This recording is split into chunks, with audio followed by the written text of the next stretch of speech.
So ഇനി നമുക്കുള്ളത് basically higher എഡ്യൂക്കേഷനുമായി ബന്ധപ്പെട്ടിട്ട് ഹയർ എഡ്യൂക്കേഷന്റെ സിലബസ് ആസ്പെക്റ്റിൽ നമ്മളത് ഡിസ്കസ് ചെയ്ത സമയത്ത് പറഞ്ഞിട്ടുണ്ടായിരുന്നു. പ്രധാനമായിട്ടും 3 ടോപ്പിക്കുകളിൽ നിന്നാണ് ചോദ്യങ്ങൾ ചോദിക്കാറുള്ളത്. 3 ടോപ്പിക്കുകളിൽ നിന്നാണ് ചോദ്യങ്ങൾ ചോദിക്കാറുള്ളത്. ഒന്ന് ancient Indian education, 2 post independent education, post independent India education and British Indian education എന്ന ആസ്പെക്ട്.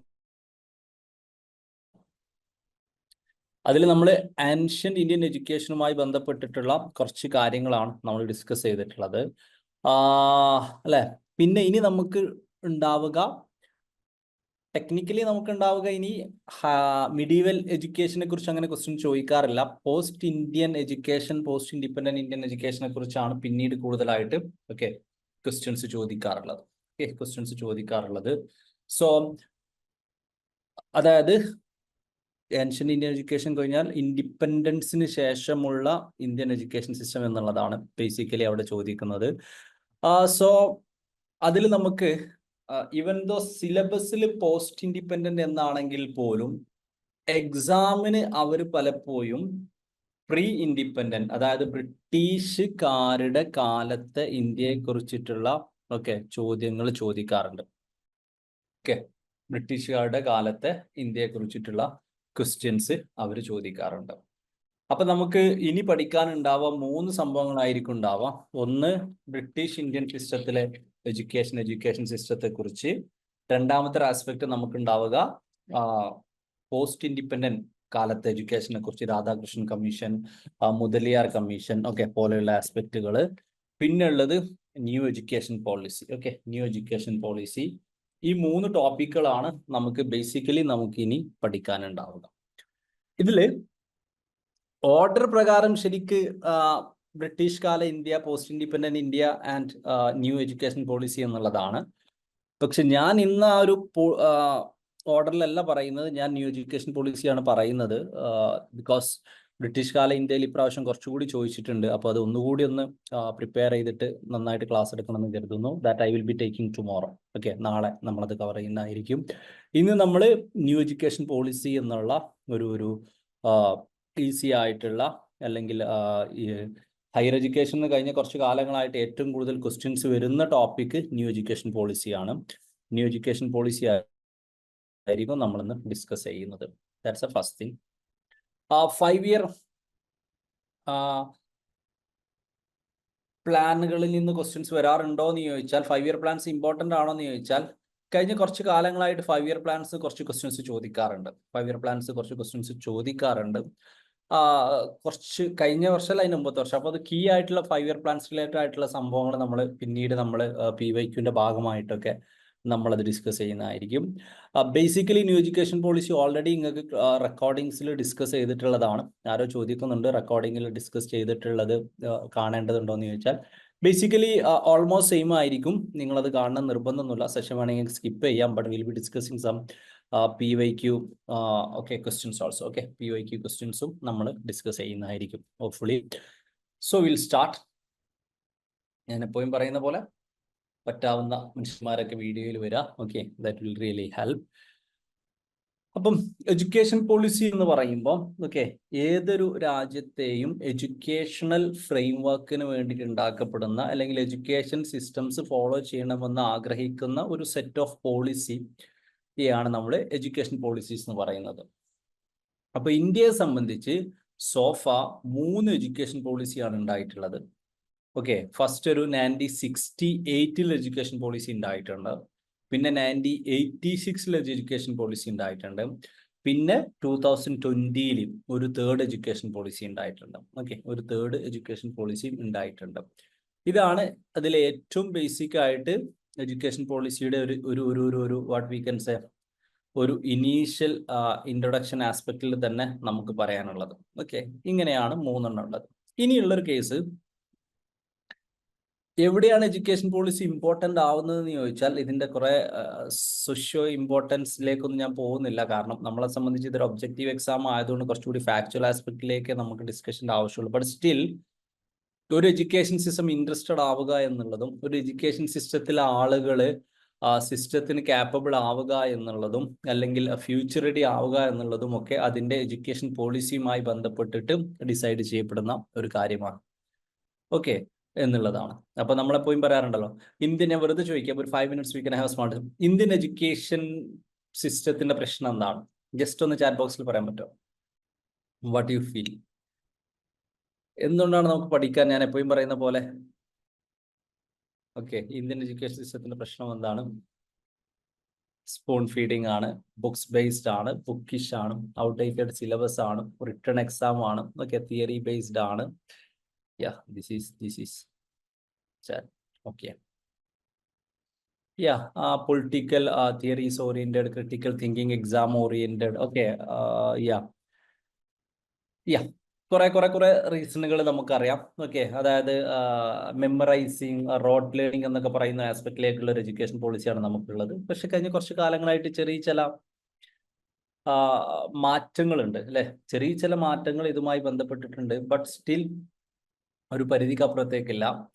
നമ്മൾ പറയാറുണ്ടല്ലോ എക്സാം ഓറിയന്റഡ് ആണ്. ഓക്കെ, എക്സാം ഓറിയന്റഡ് ആണ്. മറ്റു പല ഡെവലപ്ഡ് രാജ്യങ്ങളിലും നമ്മൾ പറയാറുള്ള കേസുകളുണ്ട്. രസകരമായിട്ട് കുറെ എക്സാമ്പിൾസുകൾ കേട്ടിട്ടുണ്ടാവും. ജപ്പാനിലൊക്കെ തോന്നുന്നു പ്രൈമറി എക്സാമിൽ 4ാം ക്ലാസ് വരെ പരീക്ഷ ഉണ്ടാവില്ല അല്ലെ. പല യൂറോപ്യൻ രാജ്യങ്ങളിലും ഹോംവർക്ക് പാടില്ല. പല രാജ്യങ്ങളും പുസ്തകം വീട്ടിലേക്ക് കൊടുത്തുവിടാൻ പാടില്ല. ഇങ്ങനെയുള്ള കുറെ ഇൻട്രസ്റ്റിംഗ് ആയിട്ടുള്ള ഒരു ആസ്പെക്റ്റിലേക്ക് ഉണ്ട്. അപ്പൊ നമ്മളിത് ഇങ്ങനെയുള്ള കുറെ സിസ്റ്റമിക് പ്രോബ്ലംസ് ആയിട്ട് പറയാറുണ്ട്. അതുകൊണ്ടൊക്കെയാണ് ലേണിംഗ് ഒരു പ്രോബ്ലം ആയിട്ട് അല്ലെങ്കിൽ അത്ര എൻജോയിങ് പ്രോസസ് ആയിട്ട് പറയാത്തത്. പോട്ടെ, അപ്പൊ അതിലേക്കുള്ള ഒരു മാറ്റം എന്നുള്ള രീതിയിലാണ് ഗവൺമെന്റ് പുതിയ ഒരു എഡ്യൂക്കേഷൻ പോളിസി ഇൻട്രൊഡ്യൂസ് ചെയ്യപ്പെടുന്നത്. ഓക്കെ, പുതിയ. അപ്പം ഞാൻ ഇവിടെ പറയുമ്പോൾ let me share the PPT. ഇതിന്റെ ഒരു ഫാക്ച്വൽ ആസ്പെക്റ്റ് ആണ് നമ്മൾ ഡിസ്കസ് ചെയ്യുക. ഫാക്ച്വൽ ആസ്പെക്റ്റ് എന്ന് പറഞ്ഞാൽ നമ്മൾ ഇവിടെ പഠിക്കുന്നത് UGC നെറ്റ് എക്സാമിന് ന്യൂ എഡ്യൂക്കേഷൻ പോളിസിയിൽ നിന്ന് ക്വസ്റ്റ്യൻ ചോദിച്ചാൽ ഉത്തരം പറയാ എന്നുള്ള ഉദ്ദേശത്തോട് കൂടിയിട്ടാണ്. ഓക്കെ,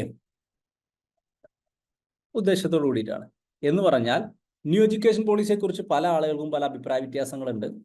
ഓക്കെ, പല അഭിപ്രായ വ്യത്യാസങ്ങളുണ്ട്. ഇതിൽ കുറെ ആളുകളെ എന്താ പറയാ ഡിസ്ക്രിമിനേറ്റ് ചെയ്യപ്പെടുന്നുണ്ട്, അല്ലെങ്കിൽ പ്രിവിലേജ്ഡ് ആളുകൾക്ക് കൂടുതൽ ഫെസിലിറ്റീസ് കൊടുക്കുന്നുണ്ട്.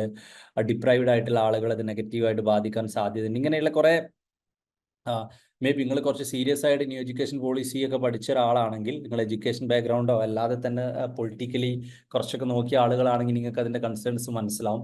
അപ്പോൾ ആ ലെവലിലേക്കൊന്നും ഞാൻ ഈ ഒരു സെഷനിൽ പോവില്ല. നമുക്ക് വേണമെങ്കിൽ മറ്റൊരു ഡിസ്കഷൻ സെഷനിൽ അത് തന്നെ ചെയ്യാം കേട്ടോ. ഇവിടെ നമ്മൾ നെറ്റ് എക്സാമിന് ഇതിൽ നിന്ന് എന്ത് ചോദ്യം വരും, എന്ത് പഠിക്കണം എന്നുള്ള ഒരു പക്കാ ഫാക്ച്വൽ ക്ലാസ് ആയിരിക്കും ഉണ്ടാവുക. ഓക്കെ, പക്കാ ഫാക്ച്വൽ ക്ലാസ് ആയിരിക്കും ഉണ്ടാവുക എന്നുള്ളത് ആദ്യം തന്നെ ഞാൻ പറയാണ്. സോ ഇതിൽ ആദ്യത്തെ എക്സാമ്പിൾ ന്യൂ എഡ്യൂക്കേഷൻ പോളിസിയുമായി ബന്ധപ്പെട്ട് നമുക്ക് പറയാൻ പറ്റുന്നത്, ന്യൂ എഡ്യൂക്കേഷൻ പോളിസി ഇപ്പൊ 3 വേർഷൻ ഉണ്ടെന്ന് ഞാൻ പറഞ്ഞു. 3 വേർഷൻ എന്ന് പറഞ്ഞാൽ ആദ്യത്തെ വേർഷൻ, ഇന്ത്യയെ സംബന്ധിച്ച് ആദ്യത്തെ വേർഷൻ 1968 ന്യൂ എഡ്യൂക്കേഷൻ പോളിസി 1968. രണ്ടാമത്തെ 1986 മൂന്നാമത്തത് 2020 ഓക്കെ, മൂന്നാമത്തെ 2020 എന്ന് പറഞ്ഞാൽ ഏകദേശം 1986 ശേഷം 34 വർഷങ്ങൾക്ക് ശേഷമാണ് പുതിയൊരു എഡ്യൂക്കേഷൻ പോളിസി വന്നിട്ടുള്ളത്. ഈ എഡ്യൂക്കേഷൻ പോളിസിയാണ് നിലവിൽ ഇന്ത്യയിലുള്ള ലേറ്റസ്റ്റ് ആയിട്ടുള്ള എഡ്യൂക്കേഷൻ പോളിസി എന്ന് പറയുന്നത്. ന്യൂ എഡ്യൂക്കേഷൻ പോളിസിയുടെ ഏറ്റവും ഇമ്പോർട്ടൻ്റ് ആയിട്ടുള്ള ഒരു ടാഗ് ലൈൻ എന്ന് പറയുന്നത് എന്താ വെച്ചാൽ making India A global knowledge super power എന്നുള്ളതാണ്. ഇന്ത്യയെ ഒരു ഗ്ലോബൽ നോളേജ് സൂപ്പർ പവർ ആവുക എന്നാണ് ഇതിൻ്റെ ഒരു ഗോള്. അതുപോലെ തന്നെ ഇന്ത്യയെ വിശ്വഗുരു ആക്കുക. ഇന്ത്യ പണ്ട് വിശ്വഗുരു ആയിരുന്നു എന്നൊക്കെയാണ് പറയുന്നത്. അങ്ങനെ അതുപോലെ ഇനി ഇന്ത്യ ഒരിക്കൽ കൂടി ലോകത്തിന്റെ ഗുരുവായി മാറുക, ലോകത്തിന്റെ വിശ്വഗുരു ആയിട്ട് ഇന്ത്യയെ മാറ്റുക എന്നുള്ളതാണ് ഇതിന്റെ ഒരു ബേസിക് ടാഗ് ലൈൻ എന്ന് പറയുന്നത്. ഓക്കെ, അതുകൊണ്ട് തന്നെ ഇത് 3 ടേമുകൾ അല്ലെങ്കിൽ 3 കോൺസെപ്റ്റുകൾ, 3 സംഭവങ്ങൾ എൻഷുർ ചെയ്യുക എന്നുള്ളതിന്റെ ഒരു മെയിൻ ആസ്പെക്ട് ആണ്. അതായത് ensuring access, equity and inclusion. Okay, access, equity, inclusion എന്ന് പറയുന്നു. ഓക്കെ, ആക്സസ്, ഇക്വിറ്റി, ഇൻക്ലൂഷൻ എന്ന് പറയുന്ന 3 സംഭവങ്ങൾ എൻഷുർ ചെയ്യുക എന്നുള്ളതും ന്യൂ എഡ്യൂക്കേഷൻ പോളിസിയുടെ ഒരു പാർട്ടായി പറയുന്നതാണ്. ഓക്കെ, ആക്സസ്, ഇക്വിറ്റി, ഇൻക്ലൂഷൻ, ഈ 3 സംഭവങ്ങളും എൻഷുർ ചെയ്യുക എന്നുള്ളതാണ്. ഓക്കെ, ഈ ഒരു ന്യൂ എഡ്യൂക്കേഷൻ പോളിസിയുടെ ഭാഗമായിട്ടാണ് ministry of human resource development എന്നുള്ള മിനിസ്ട്രിയെ മിനിസ്ട്രി ഓഫ് എഡ്യൂക്കേഷൻ ആക്കി മാറ്റിയിട്ടുള്ളത്. Ministry of human resource and ഡെവലപ്മെന്റിനെ മിനിസ്ട്രി ഓഫ് എഡ്യൂക്കേഷൻ ആക്കി മാറ്റിയിട്ടുള്ളത് ഈ പറയപ്പെടുന്ന ഈ ഒരു വാട്ട് വി കൻ സേ ഇതിന്റെ ഭാഗമായിട്ടാണ്. പോളിസിയുടെ ഭാഗമായിട്ടാണ്. ദെൻ 68-86 ശേഷമുള്ള മൂന്നാമത്തെ പോളിസിയാണ് എന്നുള്ളതാണ് ഇവിടെ മനസ്സിലാക്കേണ്ട ഒരു കേസ്.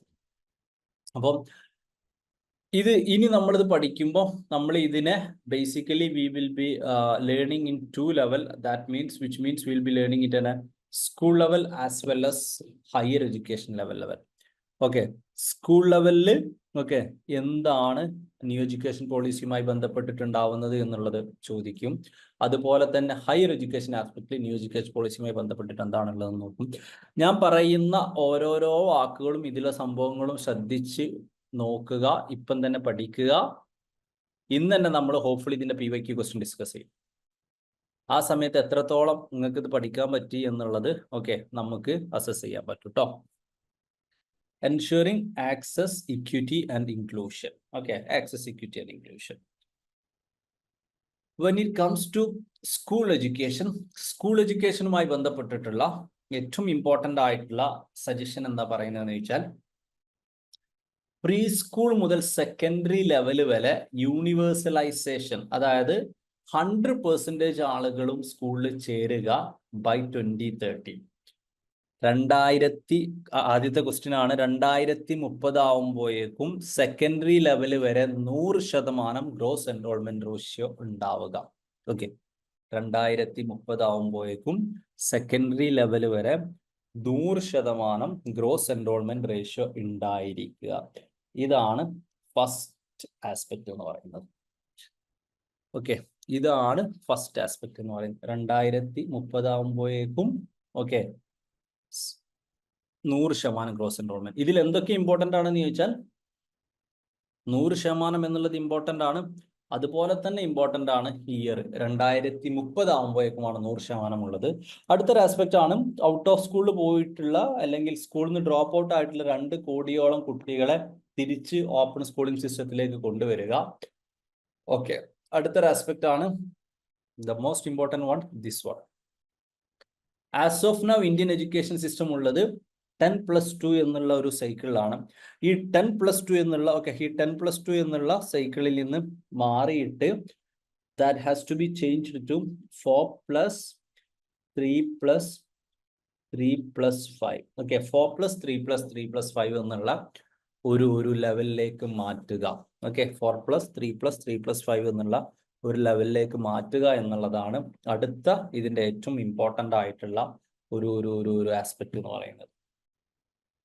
ഈ ഒറ്റ ടാബിളിൽ തന്നെ ഒരുപാട് ചോദ്യങ്ങളുടെ സാധ്യതയുണ്ട്, ഒരുപാട് മാച്ച് ദ ഫോളോയിങ് ചോദ്യങ്ങളുടെ സാധ്യതയുണ്ട്. ഫോർ എക്സാമ്പിൾ എങ്ങനെയൊക്കെ വരാമെന്ന് വെച്ചാൽ, ഈ 4, 3, 3, 2, 5 ഉണ്ടല്ലോ, ഈ 5ന്റെ അവസാനത്തെ 5നെ 3+2 എന്ന് പറയും.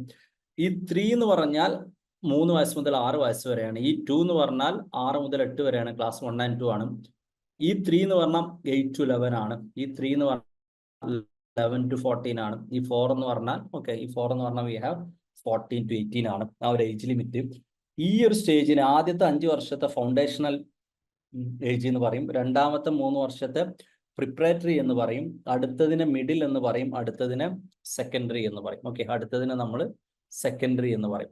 ഇങ്ങനെയാണ് ബേസിക്കലി അതിന്റെ വാട്ട് വി കൻ സേ ഒരു സ്ട്രക്ചർ ഉണ്ടാവും. ഇത് ഒരുപാട് രീതിയിൽ ചോദിക്കാം കേട്ടോ, മാച്ച് ദ ഫോളോയിങ് ആയിട്ടും അല്ലാതെ ആയിട്ടൊക്കെ ഇത് ചോദിക്കാം. So we have 5+3+. അത് നമ്മൾ എങ്ങനെ പറയുന്നു എന്നല്ലേ സാർ നോർമലി. നിങ്ങൾ പറഞ്ഞ പോയിന്റ് ശരിയാണ്, ഞാനത് ഓൺ ദ റിവേഴ്സിംഗ് ഓർഡറിലാണ് പറഞ്ഞിട്ടുള്ളത്. So when we are going to the lower level it will be 5+3+3+4 ട്ടോ. ഞാനത് പറഞ്ഞപ്പോൾ 4+3+3+5 എന്നാണ് പറഞ്ഞത്. It will be on the other side. അത് ഞാനത് ഇങ്ങനെ പറഞ്ഞു പോയതാണ്. So this will be other way. Thank you for pointing. ഈ ഫൗണ്ടേഷണൽ ഏജ് എന്ന് പറയുന്നതിൽ multi level play activity based learning ആയിരിക്കും. ഈ പ്രിപ്പറേറ്ററി സ്റ്റേജിൽ പ്ലേ ഡിസ്കവറി ആക്ടിവിറ്റി ബേസ്ഡ് ആയിരിക്കും. ഈ മിഡിൽ സ്റ്റേജിലും എക്സ്പീരിയൻഷ്യൽ ലേണിംഗ് ആയിരിക്കും. ഈ സെക്കൻഡറി സ്റ്റേജിൽ multi disciplinary, greater critical thinking, flexibility പോലെയുള്ള കാര്യങ്ങളായിരിക്കും ഉണ്ടാവുക. അപ്പം ദ ഹോൾ ടേബിൾ പക്ക ഫാക്ച്വൽ ആണ്, പക്ഷെ ഒരുപാട് ക്വസ്റ്റ്യന് സാധ്യതയുണ്ട്. 5+3+3+4 ഓരോന്നിന്റെ ഏജ് ലിമിറ്റ് ഏതാണ്, ഓരോന്നിന്റെ ക്ലാസ് ഏതാണ്, ഓരോന്നിന്റെ പേരേതാണ്, ഫൗണ്ടേഷണൽ, പ്രിപ്പറേറ്ററി, മിഡിൽ, സെക്കൻഡറി ആണ്, ഓരോന്നിൽ എന്താണ് പഠിപ്പിക്കപ്പെടുന്നത്. ഫൗണ്ടേഷനിൽ ഏറ്റവും ബേസിക് ആയിട്ടുള്ള പ്ലേ ആക്ടിവിറ്റി ആണ്, പ്രിപ്പറേറ്ററിയിൽ ഒന്നുകൂടി play, discovery and activity based ആണ്. ഓക്കെ, മിഡിലിൽ വരുമ്പം എക്സ്പീരിയൻഷ്യൽ ലേണിംഗ് ആണ്, സയൻസ് മാത്സ് ഒക്കെ ഉണ്ട്. Then when we have secondary stage, greater critical thinking, flexibility പോലെയുള്ള സംഭവങ്ങളൊക്കെ അടുത്തൊരു ആസ്പെക്റ്റിലേക്ക് വരുന്നുണ്ട്. So this is what we have to study when it comes to what we can say school system. അപ്പൊ ഇത് ഈ ഒരു 10+2 നമ്മൾ +2 എന്ന് പറയുന്ന ഒരു സിസ്റ്റത്തിന്റെ മാറ്റമായിട്ട് നമുക്ക് പറയാൻ പറ്റുന്നതാണ്. സോ എവറിത്തിങ് ഈസ് ഇമ്പോർട്ടൻറ്റ് എന്നുള്ളതാണ്. ഇനി അടുത്തൊരു ആസ്പെക്റ്റ് ആണ്, ഇതിൽ ഏറ്റവും ഇമ്പോർട്ടൻ്റ് ആയിട്ടുള്ള ഒരു ആസ്പെക്റ്റ് ആണ് uncovered age group of 3 to 6 years. Okay എന്നുള്ളതിന്, അതായത് ഇതിന്റെ ഏറ്റവും ഇമ്പോർട്ടൻ്റ് ആയിട്ടുള്ള ഒരു സംഭവം എന്താണെന്ന് ചോദിച്ചാൽ, ഈ 3 to 6 എന്ന് പറയുന്ന ആസ് ഓഫ് നൗ നമ്മുടെ നാട്ടിൽ സ്ട്രക്ചേർഡ് ആയിട്ട് സിലബസ് ബേസ്ഡ് ആയിട്ട് പഠിപ്പിക്കപ്പെടാത്ത, ഒരു ഫിക്സ്ഡ് സിലബസ് ബേസ്ഡ് അല്ലാത്ത ഒരു ഏജ് ഓഫ് സ്റ്റുഡൻസ് ഉണ്ട്. ആ സ്റ്റുഡൻസിനെ ഫോർമൽ സിസ്റ്റം ഓഫ് എഡ്യൂക്കേഷനിലേക്ക് കൊണ്ടുവരിക എന്നുള്ളതാണ്. ആ സ്റ്റുഡൻസിനെ ഫോർമൽ എഡ്യൂക്കേഷൻ സിസ്റ്റത്തിലേക്ക് കൊണ്ടുവരിക, അതാണ് ഇതിന്റെ ഏറ്റവും ഇമ്പോർട്ടൻ്റ് ആയിട്ടുള്ള ഒരു ആസ്പെക്ട്. ഇതിനൊരുപാട് ഏറ്റവും ഡിബേറ്റ് ചെയ്യപ്പെടുന്ന ഇതിലൊരു ടോപ്പിക് അതാണ്. അതായത് 3 വയസ്സ് മുതൽ ഇനി ഒരു സ്ട്രക്ചേർഡ് സിസ്റ്റത്തിന്റെ ഭാഗമായിട്ട്, ഒരു ഫിക്സ്ഡ് സിസ്റ്റത്തിന്റെ ഭാഗമായിട്ടായിരിക്കും, fixed means syllabus almost formulated സിസ്റ്റത്തിന്റെ ഭാഗമായിട്ടായിരിക്കും ഉണ്ടാവുക എന്നുള്ളതാണ് പറയപ്പെടുന്നത്. സോ ഞാൻ പലപ്പോഴും ചോദിക്കാറുണ്ട്, അതൊരു പോസിറ്റീവ് ഔട്ട്കം ആണോ ഉണ്ടാക്കുക, നെഗറ്റീവ് ഔട്ട്കം ആണോ? What you think? അതായത് ആസ് ഓഫ് നൗ ഒരു സിസ്റ്റത്തിന്റെ ഭാഗമായിട്ട് 6ാം വയസ്സ് മുതലാണുള്ളത്, ഇനി അത് 3ാം വയസ്സ് മുതലായിരിക്കും. അംഗനവാടിയിൽ സിലബസ് ഉണ്ടാവും, ബുക്ക് ഉണ്ടാവില്ല എന്നുള്ളതല്ല, ഓക്കെ, ആസ്പെക്റ്റിലേക്ക് ഉണ്ടാവും. What you feel, is it A positive or negative? So basically ഇത് നമുക്ക് ഡബിൾ സൈഡ് ആണ്, രണ്ടും പറയാൻ പറ്റും എന്നുള്ളതാണ്. പോസിറ്റീവ് ആണോ എന്ന് ചോദിച്ചാൽ, ബേസിക്കലി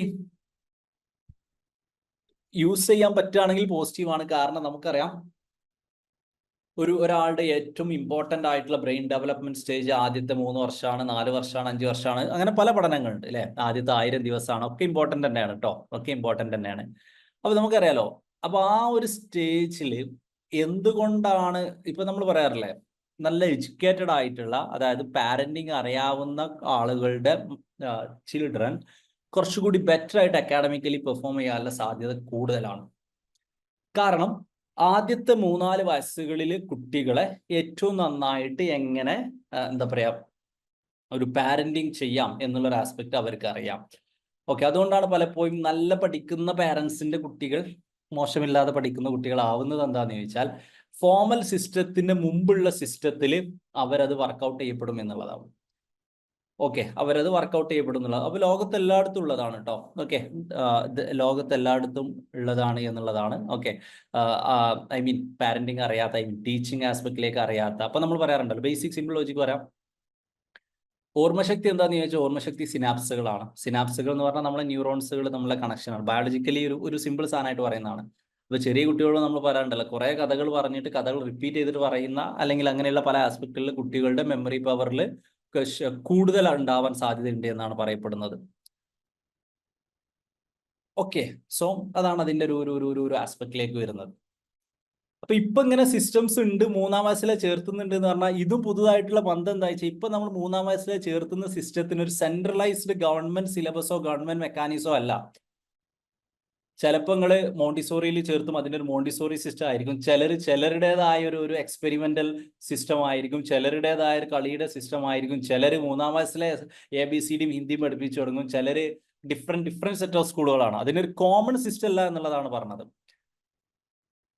ഓക്കെ, കോമൺ സിസ്റ്റം അല്ല എന്നുള്ളതാണ് പറയുന്നത്. അപ്പൊ അതുകൊണ്ട് തന്നെ അതൊരു പോസിറ്റീവ് ഇമ്പാക്റ്റ് ആണ്. വളരെ ഏറ്റവും ഇമ്പോർട്ടൻ്റ് ആയിട്ടുള്ള സമയത്ത് തന്നെ സയന്റിഫിക് ആയിട്ട് പഠനങ്ങൾ കൊടുക്കുക എന്നുള്ളത്.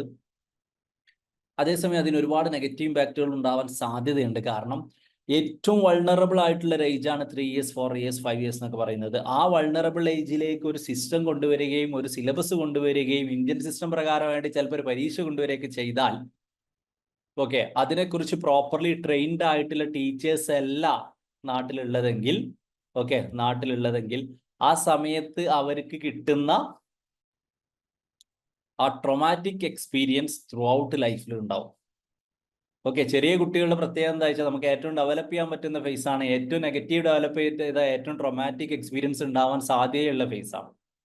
അപ്പൊ ടീച്ചർമാർ അതിനനുസരിച്ച് മനസ്സിലാക്കാൻ പറ്റുന്ന ട്രെയിനിങ് കൊടുത്തിട്ടുള്ള ടീച്ചർമാരല്ലാതെ അടുത്ത കൊല്ലം തൊട്ടിട്ട് സ്കൂളിൽ 3-ാം വയസ്സ് തൊട്ടിട്ട് സിലബസ് ആക്കുകയും എങ്ങനെയാണ് ഒപ്പത്തെ ടീച്ചർമാരുള്ളത്, എങ്ങനെയാണ് ഒപ്പത്തെ സിസ്റ്റം ഉള്ളത്, അതേപോലെ ടീച്ചർമാരും സംഭവങ്ങളാണ് ഇതേ കുട്ടികൾക്ക് കൊടുക്കുന്നതെങ്കിൽ it will create a lot of negative impacts in future. കാരണം ഓൾറെഡി 6 വയസ്സ് കഴിഞ്ഞിട്ട് തന്നെ സ്കൂളിൽ പോയിട്ട് തന്നെ നമുക്ക് എന്താ പറയാ പല ട്രോമാറ്റിക് എക്സ്പീരിയൻസ് നമ്മളിൽ പലർക്കും ഉണ്ട് അല്ലേ. 6, 5, 10 അതൊരു 3-ാം വയസ്സ് തൊട്ടേ 4-ാം വയസ്സ് തൊട്ടേ ആണെങ്കിൽ അത് പറഞ്ഞിട്ട് കാര്യമില്ല. Teachers don't know about that. So ഞാൻ അതിന്റെ ഇൻഡെപ്തിലേക്ക് പോകുന്നില്ല, നമ്മളെ സംബന്ധിച്ച് ഫാക്ച്വൽ ആണ് ഇമ്പോർട്ടന്റ്. അപ്പൊ അങ്ങനെ ഒരു സിസ്റ്റം ഇതിന്റെ ഭാഗമായിട്ട് വരുന്നുണ്ട് എന്നുള്ളതാണ് ഇതിന്റെ ഏറ്റവും ഇമ്പോർട്ടന്റ് ആയിട്ടുള്ള ഒരു ആസ്പെക്ട് എന്നുള്ളതാണ്. പലതും അതിലേക്ക് വരാൻ സാധ്യതയുണ്ട്. ഓക്കെ, എന്താ പറഞ്ഞതെന്ന് വെച്ചാൽ ഗവൺമെന്റ് ചില പ്രത്യേക ടോപ്പിക്കുകൾ ചിലപ്പോൾ ആഡ് ചെയ്തേക്കാം, വളരെ ചെറുപ്പത്തിലുള്ള ഒരു ആസ്പെക്റ്റിലേക്ക് ചെയ്തേക്കാം, അങ്ങനെയുള്ള പല ഓക്കെ എന്നുള്ളൊരു ആസ്പെക്റ്റ് ആണുള്ളത്. ഓക്കെ, ഇനി ഈ NEP പറയുന്ന സിസ്റ്റം ഒക്കെ ശരിക്കും വരുമോ എന്ന് ചോദിച്ചാൽ,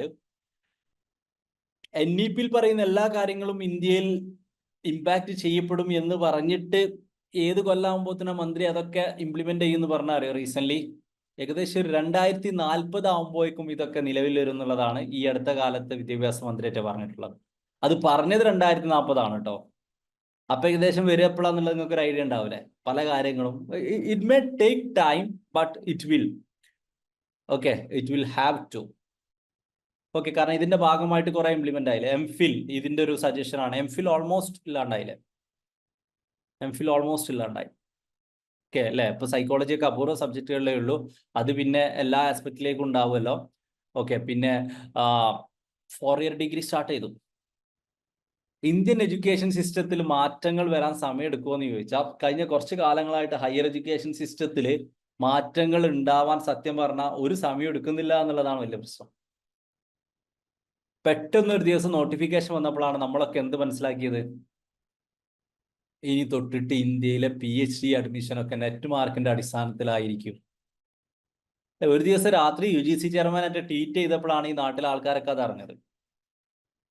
ഇതേ UGC ചെയർമാൻ പിന്നീട് മറ്റൊരു ദിവസം ഓക്കെ ട്വീറ്റ് ചെയ്ത ഒരു ഡയലോഗാണ്. എന്താണ് ഡയലോഗ് എന്ന് ചോദിച്ചാൽ, ഇനി തൊട്ടിട്ട് 4-ഇയർ ഡിഗ്രി കുറെ കാലങ്ങളായി ഡിസ്കഷനിലുള്ള ഒരു സാധനമാണ് കേട്ടോ. അത് പെട്ടെന്ന് ഒരു ഇമ്മീഡിയറ്റ്ലി കൊണ്ടുവന്നതൊന്നും പറയാൻ പറ്റില്ല. ഓക്കെ, പക്ഷെ 4-ഇയർ ഡിഗ്രിയിലെ 8th സെമ്മിലുള്ള ആളുകൾക്ക് ഇനി തൊട്ടിട്ട് 8th സെമ്മില് നെറ്റ് എക്സാം എഴുതാം.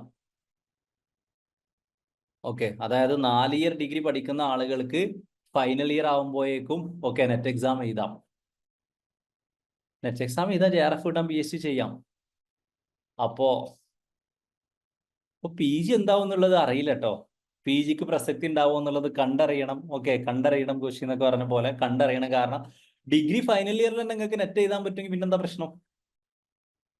പിന്നെ അടുത്ത പെട്ടെന്നൊരു ദിവസം വന്ന തീരുമാനമാണ് എന്തെന്ന് ചോദിച്ചാൽ, 4-ഇയർ ഡിഗ്രിയിൽ ഒരാൾ ഹിസ്റ്ററിയിൽ നിങ്ങൾക്ക് ഡിഗ്രി കഴിഞ്ഞാൽ നിങ്ങൾക്ക് നെറ്റ് എക്സാം ഏത് സബ്ജക്റ്റിൽ എഴുതാറിയോ? നെറ്റ് എക്സാം നിങ്ങൾക്ക് ഏത് സബ്ജക്റ്റിൽ എഴുതാം. ഹിസ്റ്ററി ഡിഗ്രി എഴുതാൻ നിങ്ങൾക്ക് ജോഗ്രഫിയിൽ എഴുതാം, ഹിസ്റ്ററിയിൽ എഴുതാം, പൊളിറ്റിക്കൽ സയൻസിൽ എഴുതാം, പബ്ലിക് അഡ്മിനിസ്ട്രേഷൻ ആയാലും ഏത് എഴുതാം. ഈ കുറെ നെറ്റ് ഇങ്ങനെ ഇരുന്ന ആൾക്കാരില്ലല്ലേ, ഓൽക്കൊക്കെ ഒരു സുഖമായിരിക്കും അല്ലേ. ഓൽക്ക് കുറെ PG ഒന്നും ചെയ്യണ്ടല്ലോ. ഓൽക്കൊക്കെ അതിനോട് നല്ല ബുദ്ധിമുട്ടാണ്. അങ്ങനെയുള്ള ആളുകൾക്കൊക്കെ ഉപകാരമായിരിക്കും അല്ലെ. ഒരു 4-ഇയർ ഡിഗ്രി ഞാൻ എടുത്തു വേണ്ട, വേണമെങ്കിൽ എത്ര നെറ്റ് ചെയ്താം. ഓക്കെ, അതായത് ഒരു സിംഗിൾ സബ്ജക്റ്റ് കൊണ്ട് എത്ര നെറ്റ് ചെയ്താം. ഡിഗ്രി ഫൈനൽ ഇയർ കൊണ്ട് ഓക്കെ എത്ര നിങ്ങൾക്ക് JRF ചെയ്താൽ നെറ്റ് ചെയ്താം. ആസ് ഓഫ് നോ കൊമേഴ്സ് കഴിഞ്ഞവർക്ക് കൊമേഴ്സേ പറ്റുള്ളൂ. ഇല്ല, ഞാൻ ഹിസ്റ്ററി ഒരു എക്സാമ്പിൾ ആണ് കേട്ടോ. ഏത് സബ്ജക്ട് ചെയ്തവർക്കും ഏതും ചെയ്താം. It doesn't matter. Okay, it doesn't matter. ഒരു ആർട്സ് സബ്ജക്ട് ആയാൽ മതി. ഇതിനൊക്കെ പ്രത്യേകം എന്താ വെച്ചാൽ, ഈ പറയുന്ന ഡിസിഷൻസ് ഒക്കെ ഇന്ത്യൻ എഡ്യൂക്കേഷൻ സിസ്റ്റത്തിൽ ഒരുപാട് ഇമ്പാക്ട് ഉണ്ടാക്കാൻ പറ്റുന്ന ഡിസിഷൻസ് ആണ്. ഇതൊക്കെ ഒരു UGC ചെയർമാന്റെ ഒരു ട്വീറ്റിലൂടെയാണ് നാട്ടുകാർ അറിഞ്ഞത് എന്നുള്ളതാണ് അല്ലെ. ഇതൊക്കെ ശരിക്ക് എന്താ പറയുക, PhD അഡ്മിഷൻ നെറ്റ് മാർക്കിന്റെ അടിസ്ഥാനത്തിലാക്കുകയും ആ നെറ്റ് മാർക്ക് അത് എത്ര കൊല്ലം അതിന്റെ വാലിഡിറ്റി നിങ്ങൾക്ക് അറിയോ? 1 കൊല്ലാണ് അതിന്റെ വാലിഡിറ്റി ഇപ്പൊ പറഞ്ഞത്. അതായത് നിങ്ങളൊരു നെറ്റ് എക്സാമിനൊക്കെ മാർക്ക് കിട്ടി നിങ്ങൾ PhDക്ക് ജോയിൻ ചെയ്യുകയാണെങ്കിൽ 1 കൊല്ലത്തിന്റെ ഉള്ളിൽ നിങ്ങൾ ഇങ്ങനെ നെറ്റ് എക്സാം 1 കൊല്ലത്തിനുള്ളിൽ നിങ്ങൾ PhDക്ക് ജോയിൻ ചെയ്യണം, അല്ലെങ്കിൽ നിങ്ങൾ വീണ്ടും നെറ്റ് എക്സാം എഴുതണം. ഓക്കെ, എന്നൊക്കെയാണ് പറയുന്നത്. ഇതൊക്കെ പെട്ടെന്നെടുത്ത് ഇതൊക്കെ ഉണ്ടാക്കുന്ന ഇതുകൊണ്ട് ആർക്കാ ഒരു ഉപകാരമല്ലേ? ഇതുകൊണ്ട് ആകെ ഉപകാരമുള്ളത് വല്ല നെറ്റ് കോച്ചിങ് ഇൻസ്റ്റിറ്റ്യൂട്ടുകൾക്കാണ് അല്ലേ? വേറെ ആർക്കും ഇതുകൊണ്ട് പ്രത്യേകിച്ച് ഉപകാരമൊന്നുമില്ല. ഇതുകൊണ്ട് വിദ്യാർത്ഥികളെ സംബന്ധിച്ച് നല്ല ബുദ്ധിമുട്ടുള്ള ഒരു കാര്യമാണ് അല്ലേ? 1 ഇയർ വാലിഡിറ്റി എന്ന് പറയുന്നത് ഓക്കെ, നെറ്റിന് പറയുന്നത്, അല്ലെങ്കിൽ നെറ്റിന്റെ മാർക്കിന്റെ അടിസ്ഥാനത്തിൽ മാത്രം പെട്ടെന്ന് PhD, ഈവൻ യൂണിവേഴ്സിറ്റികൾ പോലും അറിയുന്നത് ഇവർ അനൗൺസ് ചെയ്യുന്ന സബ്ജക്റ്റാണ്, ഇവർ അനൗൺസ് ചെയ്യുന്ന സമയത്താണ്. അതായത് കഴിഞ്ഞ കുറച്ച് കാലങ്ങളായിട്ട് ഇന്ത്യൻ ഹയർ എഡ്യൂക്കേഷൻ സിസ്റ്റത്തിൽ ഇങ്ങനെയാണ്, പെട്ടെന്ന് തീരുമാനങ്ങൾ എടുക്കും, ഒരുപാട് ചർച്ചയും സംഭവങ്ങളൊന്നും ഉണ്ടാവില്ല. അതുകൊണ്ട് ഇതൊക്കെ നടപ്പ് വരുമോ നിങ്ങൾക്ക് പേടിയൊന്നും വേണ്ട. ചിലപ്പോൾ ഇന്നത്തെ ഒരു ടീറ്റിലൂടെ നാളെ തൊട്ട് PG അല്ലാണ്ടാവാം. അതാണല്ലോ ഇപ്പൊ ഏകദേശം ആയിട്ടുള്ളത് എന്നുള്ളതാണ് അത് മനസ്സിലാക്കേണ്ട ഒരു ആസ്പെക്ട് എന്ന് പറയും. ഞാൻ ഇതൊക്കെ പറഞ്ഞെന്താന്ന് ചോദിച്ചാൽ ചിലപ്പോൾ എക്സാമിന് ചോദിച്ചേക്കാം. ആസ് ഓഫ് നൗ 4 ഇയർ ഡിഗ്രിയുടെ ഫൈനൽ സെമ്മിൽ 8th സെമ്മിൽ നെറ്റ് എഴുതാം, JRF എഴുതാം. ആസ് ഓഫ് നൗ ഒരു പെർട്ടിക്കുലർ 4 ഇയർ ഡിഗ്രിയിൽ ഒരാൾക്ക് ഒരു പെർട്ടിക്കുലർ ഡിസിപ്ലിനിൽ അയാൾക്ക് ഒരു ഗ്രാജുവേഷൻ ഉണ്ടെങ്കിൽ ഏത് ഡിസിപ്ലിനിലും അയാൾക്ക് നെറ്റ് എഴുതാം. ഓക്കെ, നെറ്റ് എഴുതാം എന്നുള്ളതാണ്. നെറ്റ് മാർക്കിന്റെ അടിസ്ഥാനത്തിലായിരുന്നു PhD അഡ്മിഷൻ ഉണ്ടാവുക. PhD എൻട്രൻസ് യൂണിവേഴ്സിറ്റികൾ കുറച്ച് നടത്തിയത് കഴിഞ്ഞ പ്രാവശ്യത്തെ നെറ്റ് എക്സാം ലീക്ക് ആവുകയും ക്വസ്റ്റ്യൻ പേപ്പർ എക്സ്റ്റെൻഡ് ആവുകയും ചെയ്തുകൊണ്ടാണ്. ഇനി തൊട്ടിട്ട് അങ്ങനെ എൻട്രൻസ് എക്സാമുകൾ ഉണ്ടാവില്ല. It will be based on the net mark. As per UGC it will be based on the net mark. Net എക്സാമിന്റെ മാർക്കിന്റെ അടിസ്ഥാനത്തിലായിരിക്കും ഓക്കെ അത് ഉണ്ടാവുക എന്നുള്ളതാണ് മനസ്സിലാക്കേണ്ടത്. സം യൂണിവേഴ്സിറ്റീസ് ആയത് അതിന്റെ ലാഗ് വന്നതുകൊണ്ടാണ് കേട്ടോ. നെറ്റിന് വാലിഡിറ്റി ഇല്ല, പക്ഷെ നിങ്ങൾക്ക് PhD അഡ്മിഷൻ എന്നുള്ള ഒരു കാറ്റഗറി കിട്ടിയെന്ന് കരുതുക. നെറ്റ് ആൻഡ് PhD അഡ്മിഷൻ കിട്ടിയെന്ന് കിട്ടുക. നിങ്ങൾ ആ ഒരു മാർക്കിന്റെ അടിസ്ഥാനത്തിൽ നിങ്ങൾ PhDക്ക് ജോയിൻ ചെയ്യുകയാണെങ്കിലാണ് 1 year validity. Okay, NET result വന്നിട്ട് നടത്തിയതും അങ്ങനെയാണ്. അതൊരു ഇനീഷ്യലി ആ ഒരു പ്രോസസ്സിലേക്ക് നടത്തിയ ചില ആളുകളാണ്. ഫ്യൂച്ചറിൽ it's expected nobody will be doing that. Okay, ആദ്യം അനൗൺസ് ചെയ്തത് ബാക്കിയുള്ള ഒരു ആസ്പെക്റ്റിലേക്ക് റിസൾട്ട് ലാഗ് ആയത് ഇപ്രാവശ്യം UGC കുറച്ച് റിലാക്സേഷൻ കൊടുത്തിട്ടുണ്ടെന്നാണ് ഞാൻ മനസ്സിലാക്കുന്നത്, പ്രോപ്പർ ടൈമിൽ അത് നടക്കാത്തത് കൊണ്ട് എന്നുള്ളതാണ്. PGക്ക് റെലവൻസ് ഇല്ലെന്ന് ചോദിച്ചാൽ അറിയില്ല കേട്ടോ. ഓക്കെ, പെട്ടെന്ന് ഒരു ട്വീറ്റ് ചെയ്തത് പ്രശ്നം തീർന്നില്ല. നിങ്ങൾ അങ്ങനെ ടെൻഷൻ അടിക്കൊന്നും വേണ്ട. ഒരു ട്വീറ്റിലൂടെ അല്ലാണ്ടാക്കിയാൽ മറ്റൊരു ട്വീറ്റിലൂടെ അത് പ്രശ്നം തിരിച്ചാക്കാവുന്നതാണ് എന്നുള്ളതാണ് ഓക്കെ ബേസിക് ഉള്ളൊരു സംഭവങ്ങൾ എന്ന് പറയുന്നത്. അത്രേ ഉള്ളൂ. സോ ഇപ്പൊ ഇങ്ങനെയുള്ള കുറെ മാറ്റങ്ങൾ ഹയർ എഡ്യൂക്കേഷനിൽ റീസെന്റ് നടന്നിട്ട് നെറ്റ് കിട്ടിയിട്ട് കാര്യമില്ലെന്ന് വെച്ചാൽ നെറ്റ് വെച്ചിട്ട് നിങ്ങൾക്ക് അസിസ്റ്റന്റ് പ്രൊഫസറിന് നിങ്ങൾക്ക് നെറ്റ് വേണം. നെറ്റ് ലൈഫ് ലോങ് ആണ്. പക്ഷെ ആ നെറ്റിന്റെ മാർക്ക് വെച്ചിട്ട് നിങ്ങൾ അല്ലെങ്കിൽ PhD വെച്ചിട്ട് നിങ്ങൾ PhDക്ക് ജോയിൻ ചെയ്യുന്ന സമയത്താണ് ഈ ഒരു 1 ഇയറിന്റെ വാലിഡിറ്റിന്റെ. JRFന്റെ ആസ്പെക്റ്റിൽ നിങ്ങൾക്ക് 3 ഇയർ ആണുള്ളത് ഓക്കെ ഉള്ളത് എന്നുള്ളതാണ് അതിൽ മനസ്സിലാക്കേണ്ട ഒരു കേസ്. ഓക്കെ, JRFന് 3 ഇയർ ആണ് കേട്ടോ. കിട്ടിയിട്ട് 3 വർഷത്തിന്റെ ഉള്ളിലാണ് നിങ്ങൾക്ക് നെറ്റ് റിസൾട്ട് ഒരു ടീച്ചിങ്ങിന് പോകാം. അങ്ങനത്തേനൊക്കെ ലൈഫ് ലോങ് ഉണ്ട്. ഞാൻ ആ PhD അഡ്മിഷന്റെ ആസ്പെക്റ്റിലാണ് ഉള്ളത്. So this is it. ഇനി നമുക്ക് സ്കൂൾ എഡ്യൂക്കേഷൻ സിസ്റ്റത്തിൽ ഞാൻ കുറച്ച് ഇമ്പോർട്ടൻ്റ് ആയിട്ടുള്ള കാര്യങ്ങളാണ് പറഞ്ഞത്. നെറ്റ് സർട്ടിഫിക്കറ്റ് ഡൗൺലോഡ് ചെയ്യാൻ പ്രത്യേകിച്ച് എക്സ്ട്രാ പ്രൂഫിൻ്റെ ഒന്നും ആവശ്യമില്ല കേട്ടോ. ഓക്കെ, നേരെ നിങ്ങൾ റോൾ നമ്പറും കാര്യങ്ങളും കൊടുത്താൽ നോർമലി കഴിഞ്ഞ പ്രാവശ്യം വരെയൊക്കെ അത് ഡൗൺലോഡ് ചെയ്യാൻ പറ്റാറുണ്ട്. പുതിയ കണ്ടീഷനൊന്നും പറ്റില്ല എന്നാണ് കരുതുന്നത്. This is it. അപ്പൊ കുറെ ഇങ്ങനെ ഹയർ എഡ്യൂക്കേഷനിൽ കുറെ മാറ്റങ്ങൾ സംഭവങ്ങൾ വരുന്നുണ്ട്. അത് ഞാൻ പറഞ്ഞെന്തിനാന്ന് ചോദിച്ചാൽ പെട്ടെന്ന് മാറ്റങ്ങൾ വരുന്നുണ്ട് എന്നുള്ളതാണ്. ആകെ ഫ്ലോപ്പാണ്, ആകെ പ്രശ്നമാണെന്നൊക്കെ നിങ്ങൾക്ക് തോന്നും. അപ്പൊ നിങ്ങൾ എന്താ ചെയ്യേണ്ടതെന്ന് വെച്ചാൽ നിങ്ങൾ നന്നായിട്ട് പഠിച്ചിട്ട് നെറ്റ് അടിച്ചിട്ട് JRF ഒക്കെ അടിച്ചിട്ട് നല്ല PhD ഒക്കെ ചെയ്തിട്ട് അല്ലെ നല്ല യൂണിവേഴ്സിറ്റിയിലൊക്കെ ചെയ്തിട്ട് ഇന്ത്യയിലെ വലിയ ഹയർ എഡ്യൂക്കേഷൻ സിസ്റ്റത്തിന്റെ കാര്യങ്ങളൊക്കെ തീരുമാനിക്കുന്ന കമ്മിറ്റിയിലൊക്കെ ആവും കേട്ടോ. എന്നിട്ട് അവിടെ പോയിട്ട് പറയാ എന്നുള്ളതാണ്. ഓക്കെ, അന്ന് നമ്മളെ പോലെ നെറ്റ് എഴുതുന്ന കുട്ടികൾ ഇപ്പോഴത്തെ കമ്മിറ്റിക്ക് അത്യാവശ്യം ഒരു വിവരവും വിജ്ഞാനമൊക്കെ ഉണ്ട്. ഇപ്പോഴാണ് കാര്യങ്ങളൊന്ന് റെഡിയായെന്ന് പറയട്ടെ നമുക്ക് പ്രതീക്ഷിക്കാം. അല്ല, നെറ്റ് എല്ലാ കാലത്തും വാലിഡ് ആണ്, ഈ റെഗുലേഷൻ വരുന്നതിന് മുമ്പ് ശേഷവും. പക്ഷെ ഈ മാർക്കിന്റെ അടിസ്ഥാനത്തിൽ PhDക്ക് ജോയിൻ ചെയ്യുന്നിടത്താണ് ഈ ലിമിറ്റ് ഉള്ളത്. ഓക്കെ, ജോയിൻ ചെയ്യുന്നിടത്താണ് ഈ ലിമിറ്റ് ഉള്ളത് എന്നുള്ളതാണ് മനസ്സിലാക്കേണ്ടത്. സോ നെക്സ്റ്റ് വി ഹാവ് അടുത്തൊരു കേസാണ് 12 ഇയേഴ്സ് ഓഫ് സ്കൂളിംഗ് ആണ് ഉണ്ടാവുക, 3 ഇയേഴ്സ് ഓഫ് അംഗൻവാടി ആയിരിക്കും ഉണ്ടാവുക.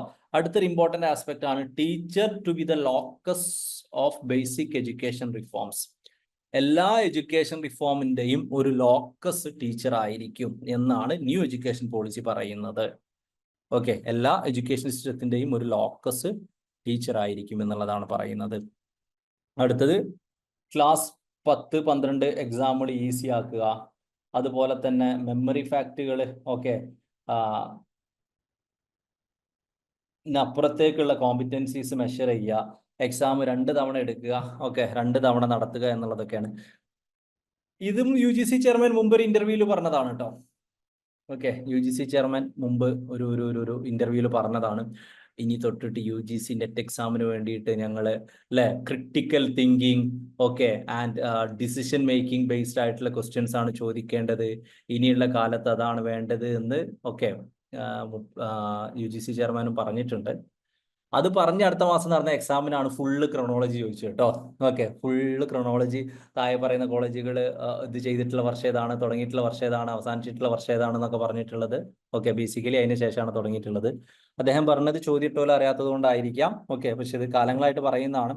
മെമ്മറി ബേസ്ഡ് ആയിട്ടുള്ള ആസ്പെക്റ്റിൽ നിന്ന് മാറുക എന്നുള്ളത്. ലോക്കസ് എന്ന് പറഞ്ഞാൽ the key area, key point, core point എന്നുള്ള ഒരു ആസ്പെക്റ്റിലേക്കാണുള്ളത്. ഓക്കെ, ഫോക്കസ് സെന്റർ എന്നൊക്കെ പറയുന്ന പുതിയ സിലബസ് ചേഞ്ച് ഉണ്ടല്ലോ. നെറ്റ് എക്സാമിന്റെ ഒരു സിലബസ് ചേഞ്ച് നമ്മൾ പ്രതീക്ഷിക്കുന്നുണ്ട് ജൂൺ എക്സാമിന്, ഡിസംബർ എക്സാമിനല്ല. കാരണം കഴിഞ്ഞ ജനുവരിയിൽ ഒരു സിലബസ് ചേഞ്ച് ഉണ്ടാവുമെന്ന് പറഞ്ഞതാണ്, ഒഫീഷ്യലി പറഞ്ഞതാണ്.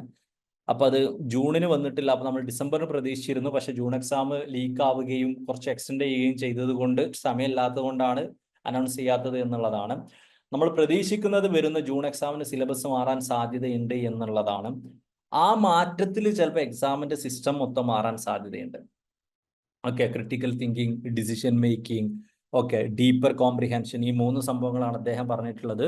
ഓക്കെ, ബേസിക്കലി അതിൽ മാറാൻ സാധ്യതയുണ്ട്. നെഗറ്റീവ് വരാനും സാധ്യതയുണ്ട്, നെഗറ്റീവ് മാർക്ക് വരാനും സാധ്യതയുണ്ട് എന്നുള്ളതാണ് നമ്മുടെ ഒരു അസസ്മെന്റ്. സിലബസ് ചേഞ്ച് എന്ന് പറയുമ്പോൾ കണ്ടന്റ് മുഴുവൻ മാറുമെന്ന് വെച്ചാൽ മുഴുവൻ മാറാനും സാധ്യതയില്ല, കുറച്ച് അഡീഷൻ ഉണ്ടാവാനാണ് സാധ്യത. അപ്പൊ എങ്ങനെ ഹിസ്റ്ററി സിലബസ് മാറ്റിയാലും നമുക്ക് ഇന്ത്യൻ ഫ്രീഡം സ്ട്രഗിൾ ഒഴിവാക്കാൻ പറ്റുമോ? ഒഴിവാക്കാൻ പറ്റുമോ? സിലബസ് മാറുമ്പോൾ ഒരു പരിധിയില്ലേ? നിങ്ങൾ സൈക്കോളജി മാറ്റുകയാണെങ്കിൽ ഇന്റലിജൻസ് ഒഴിവാക്കാൻ പറ്റുമോ? അല്ലെങ്കിൽ മെമ്മറി ഒഴിവാക്കാൻ പറ്റുമോ? ഇതിൽ കുറച്ച് അഡീഷണൽ പോയിന്റ്, കുറച്ച് ലേറ്റസ്റ്റ് ആസ്പെക്റ്റുകൾ ഇൻക്ലൂഡ് ചെയ്യുക ഓക്കെ എന്നുള്ള ഒരു ആസ്പെക്റ്റിലേക്കാണ് നിങ്ങൾ മനസ്സിലാക്കേണ്ടത്. പിന്നെ ഒരു കാര്യം മനസ്സിലാക്കേണ്ടത്, ഈ സിലബസ് മാറുക എന്നുള്ളതിന് കോൺഫിഡൻസ് പോവേണ്ട, നിങ്ങൾ സ്ട്രെസ്ഡ് ആവേണ്ട ആവശ്യമൊന്നുമില്ല കേട്ടോ. സിലബസ് മാറിയാൽ ഓക്കെ നമ്മൾ പറയല്ലോ, നമ്മൾ അതനുസരിച്ച് നമ്മൾ മാറിയ പ്രശ്നം തീർന്നു എന്നുള്ളതാണ്. ഓക്കെ, ബേസിക്കലി നമ്മൾ മനസ്സിലാക്കേണ്ട ഒരു കേസ്.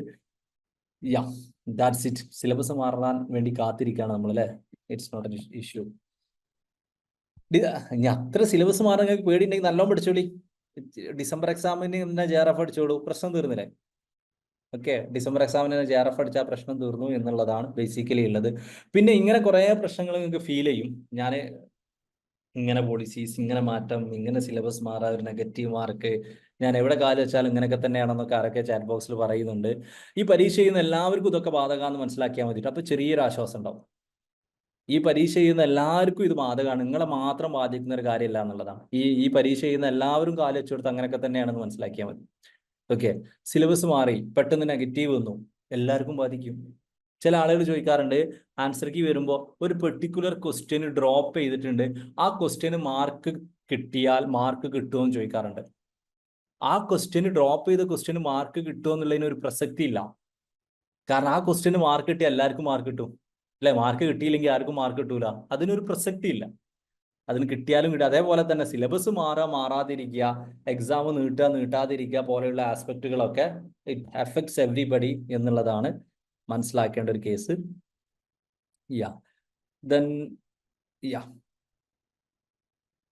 സ്കൂൾ ഗവർണൻസ് മാറുക, പുതിയൊരു അക്രഡിറ്റേഷൻ ഫ്രെയിംവർക്ക് ഉണ്ടാവുക, ഒരു ഇൻഡിപെൻഡന്റ് അതോറിറ്റി ഉണ്ടാവുക. എന്തിനെന്ന് ചോദിച്ചാൽ പബ്ലിക് ആൻഡ് പ്രൈവറ്റ് സ്കൂൾ ഒരുമിച്ച് റെഗുലേറ്റ് ചെയ്യാൻ വേണ്ടിയിട്ടും ഒരു ഇൻഡിപെൻഡന്റ് അതോറിറ്റി ഉണ്ടാവുക. ഫൗണ്ടേഷൻ ലിറ്ററസി ആൻഡ് ന്യൂമറസി പഠിപ്പിക്കുക, അതിൽ പ്രിഫറൻസ് കൊടുക്കുക. 6ാം ക്ലാസ് മുതൽ വൊക്കേഷണൽ എഡ്യൂക്കേഷനും അതുപോലെ തന്നെ ഇന്റേൺഷിപ്പും ഒക്കെ നടത്തുക. 50% കുട്ടികൾക്കും 2025 ആകുമ്പോഴത്തേനും ഇന്ത്യയിൽ വൊക്കേഷണൽ എഡ്യൂക്കേഷനിൽ എന്താ പറയാ ഒരു എക്സ്പോഷർ കിട്ടുക. ഓക്കെ, 50% കുട്ടികൾക്കും വൊക്കേഷണൽ എഡ്യൂക്കേഷനിൽ എക്സ്പോഷർ കിട്ടുക. ദെൻ 5ാം ക്ലാസ് വരെ മദർ ടങ്ങും റീജിയണൽ ലാംഗ്വേജിലൊക്കെ പഠിക്കുക, ഒരു ലാംഗ്വേജും ഇമ്പോസ് ചെയ്യാതിരിക്കുക. 360 ഹോളിസ്റ്റിക് പ്രോഗ്രസ് കാർഡ് ഉണ്ടാവുക. ഓക്കെ, 360 ഹോളിസ്റ്റിക് പ്രോഗ്രസ് കാർഡ് എന്നൊക്കെ പറയുമ്പോൾ എന്താ വരുന്നതെന്ന് ചോദിച്ചാൽ ബേസിക്കലി ഡിജിറ്റലിന്റെ കാലത്ത് എന്ത് സംഭവിക്കും എന്ന് ചോദിച്ചാൽ it works with higher education also കേട്ടോ. ഇനി കുറച്ചുകൂടിയൊക്കെ കഴിഞ്ഞ് ഞങ്ങൾ കേൾക്കേണ്ട നാഷണൽ അക്കാഡമിക് ഡെപ്പോസിറ്ററി എന്ന് പറഞ്ഞൊരു സാധനമായിരിക്കും ഉണ്ടാവുക. ഓക്കെ, നാഷണൽ അക്കാഡമിക് ഡെപ്പോസിറ്റ് ഇപ്പൊ തന്നെ വന്ന് തുടങ്ങിയിട്ടുണ്ട്. ഓക്കെ, അതുപോലെ തന്നെ അതായത് ഒരു കുട്ടിക്ക് ആ കുട്ടിന്റെ പ്രോഗ്രസ് കാർഡ് ചിലപ്പം അതിന്റെ UKG കിട്ടും. ജീവിതകാലം മുഴുവൻ പ്രോഗ്രസ് കാർഡ് ആയിരിക്കും കേട്ടോ. അതൊരു ഡിജിറ്റൽ പ്രോഗ്രസ് കാർഡ് ആയിരിക്കും. എല്ലാ ടീച്ചേഴ്സിനും അത് അവൈലബിൾ ആയിരിക്കും. ഇപ്പൊ ഏറ്റവും ലേറ്റസ്റ്റ് ആസ്പെക്ട് തന്നെ നിങ്ങൾക്ക് അറിയാം, NAD നാഷണൽ അക്കാഡമിക് ഡെപ്പോസിറ്ററി, ഇതിലൊക്കെയാണ് സർട്ടിഫിക്കറ്റുകൾ വരുന്നത്. ഓക്കെ, ഇപ്പം തന്നെയുണ്ട്. അതായത് നിങ്ങൾ PG പഠിച്ച UG പഠിച്ച സർട്ടിഫിക്കറ്റ് കയ്യിൽ വരികയാണ്. ഡിജിറ്റൽ കാലത്തിന്റെ ഏറ്റവും വലിയ പ്രത്യേകത എന്താണെന്ന് ചോദിച്ചാൽ ഒറിജിനൽ ഇല്ല എന്നുള്ളതാണ്, അല്ലെ? ഒറിജിനൽ ഇല്ല എന്നുള്ളതാണ്. Okay, academic bank of credit എന്ന് പറയും. ഓക്കെ, ഒറിജിനൽ ഇല്ല എന്ന് പറയുന്നത് എന്തുകൊണ്ടാന്ന് ചോദിച്ചാൽ എപ്പോഴും ഒറിജിനൽ ഇല്ലാതിരിക്കുക. ഡ്യൂപ്ലിക്കേറ്റ് ഉണ്ടാകുമ്പോൾ മാത്രമാണ് ഒറിജിനലിന് എക്സിസ്റ്റൻസ് ഇല്ലേ, അല്ലേ? ഡ്യൂപ്ലിക്കേറ്റ് ഇല്ലാത്തൊരു കാലത്ത് ഒറിജിനലും ഉണ്ടാവില്ല. അപ്പൊ പേഴ്സണലി പറഞ്ഞ നിങ്ങൾക്ക് പറയാം, എൻ്റെ മോന് ഒറിജിനൽ ബർത്ത് സർട്ടിഫിക്കറ്റ് ഇല്ല. നമുക്കൊക്കെ ചിലപ്പോൾ എപ്പോഴും ഒറിജിനൽ ബർത്ത് സർട്ടിഫിക്കറ്റ് ഉണ്ടാവില്ല. ആ കവറിന്റെ ഉള്ളിൽ അമ്മറ്റ എടുത്ത് വെച്ച് ഓക്കെ കുറച്ചൊക്കെ ചെതലരിച്ച് ആർക്കൊക്കെ ഉള്ളേ. ഓക്കെ, എനിക്കൊക്കെ ഉണ്ട്. ഇപ്പോഴും ഒരു പ്രശ്നമില്ലാതെ അങ്ങനെ നന്നായിട്ട് അടിപൊളിയായിട്ട് എടുത്തു വെച്ച ഒറിജിനൽ ബർത്ത് സർട്ടിഫിക്കറ്റ് എന്ന് പറഞ്ഞൊരു സാധനം, അല്ലേ? പുതിയ കുട്ടികൾക്ക് ഒറിജിനൽ ബർത്ത് സർട്ടിഫിക്കറ്റ് ഇല്ല. എൻ്റെ മോന് ഒറിജിനൽ ഇപ്പം ജനിക്കുന്ന കുട്ടികൾക്കൊന്നുമില്ല. ആവശ്യം ഉണ്ടെങ്കിൽ ഒന്ന് ഗൂഗിളിൽ ഒന്ന് ഡൗൺലോഡ് ചെയ്യും. ഗൂഗിളിൽ പോയി ഹോസ്പിറ്റൽ അടിക്കും, അച്ഛൻ്റെയും അമ്മേൻ്റെയും പേരടിക്കും, ഒറിജിനൽ ഇങ്ങോട്ട് കിട്ടും. അത് വാട്സപ്പിലിടും. ഇങ്ങോട്ട് വെറുതെ നമ്മൾ ചിലപ്പോൾ അതൊന്ന് കളർ പ്രിന്റ് എടുത്തിട്ട് ഒറിജിനലാന്നൊക്കെ പറയാം. അത് ഒറിജിനൽ അല്ല കേട്ടോ, കുറേ ഒറിജിനൽ ഇനി കിട്ടും. അപ്പൊ കുറച്ചുകൂടി കഴിഞ്ഞ ഒറിജിനൽ സർട്ടിഫിക്കറ്റുകളൊന്നും ഉണ്ടാവില്ല. അതിനു പകരം ഒരു അക്കാഡമിക് ബാങ്ക് ഓഫ് ക്രെഡിറ്റ് ഉണ്ടാവും, അല്ലെങ്കിൽ നാഷണൽ അക്കാഡമിക് ഡെപ്പോസിറ്റ് ഉണ്ടാവും. അതുമായിട്ട് ലിങ്ക് ചെയ്തിട്ടുള്ള അതുമായി ലിങ്ക് ചെയ്തിട്ട് ഒരു 12 അക്ക നമ്പർ ഉണ്ടാവും, അല്ലെ? ഒരു ആധാർ നമ്പർ ഉണ്ടാവും. ഫ്യൂച്ചറിലൊക്കെ നിങ്ങൾക്ക് ചിലപ്പോൾ വലിയ പരീക്ഷയ്ക്ക് എഴുതാൻ ആകെ നിങ്ങൾ ആധാർ നമ്പർ മാത്രം കൊടുത്താൽ മതിയാവും. പിന്നെ ചിലപ്പോൾ ഒരു OTP, പൈസ പോകാല്ലേ. ഓക്കെ, കുറച്ച് OTP ചിലപ്പോൾ ആധാറിൽ തന്നെ കുറച്ച് നമ്മൾ ഈ ഗൂഗിൾ പേ ലൈറ്റ് എന്നൊക്കെ പറയുന്ന പോലെ കുറച്ച് പൈസ ഒക്കെ കയറ്റി വെക്കാൻ പറ്റുമായിരിക്കും. അപ്പൊ ചിലപ്പോൾ OTPന്റെ ആവശ്യം ഉണ്ടാവണമെന്നില്ല. ഓക്കെ, അത് മാത്രം കൊടുത്താൽ മതിയാവും. നിങ്ങളെ കംപ്ലീറ്റ് സർട്ടിഫിക്കറ്റ്, ആ ആധാർ തന്നെ നിങ്ങളെ കംപ്ലീറ്റ് സർട്ടിഫിക്കറ്റും LKGയും UKGയും ഹോളിസ്റ്റിക് പ്രോഗ്രസ് കാർഡും ഒക്കെ പഠിച്ച കോഴ്സുകളും സംഭവങ്ങളും കാര്യങ്ങളും ലൈസൻസും എല്ലാം ഗവൺമെന്റിന് കിട്ടും. Which means there is no scope for duplicate, which makes original nothing. Okay, എന്നുള്ളൊരു ആസ്പെക്ട് ആണ്. അപ്പൊ 360 ഡിഗ്രി ഹോളിസ്റ്റിക് പ്രോഗ്രസ് കാർഡ് എന്നാണ് അത് അവിടെ അടുത്തതായിട്ട് അതിൽ മനസ്സിലാക്കേണ്ട ഒരു കേസ്.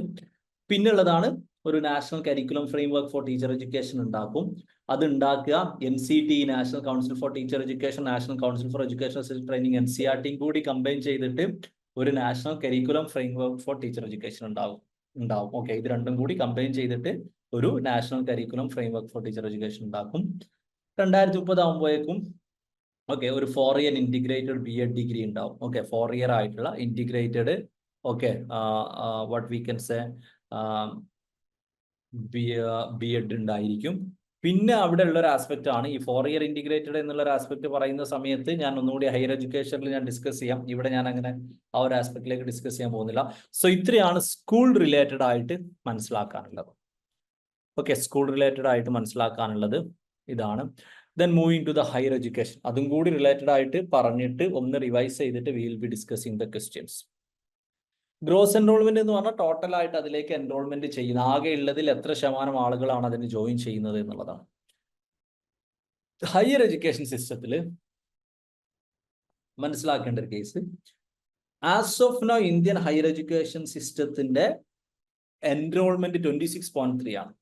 അതായത് ഇന്ത്യയിൽ +2 കഴിയുന്ന കുട്ടികളിൽ 26 അല്ലെങ്കിൽ 1% അല്ലെങ്കിൽ ഏകദേശം 25% ആണ് കോളേജിൽ പോകുന്നത്. ഓക്കെ, അത് 2035 ആകുമ്പോഴേക്കും 50% ആക്കുക എന്നുള്ളതാണ് ഗവൺമെന്റിന്റെ പ്ലാൻ. 2035 ആകുമ്പോഴേക്കും 50% ആക്കുക എന്ന് പറഞ്ഞാൽ 3.5 കോടി അഡീഷണൽ സീറ്റുകൾ ഹയർ എഡ്യൂക്കേഷൻ സിസ്റ്റത്തിൽ വേണ്ടി വരും എന്നാണ് പറയുന്നത്.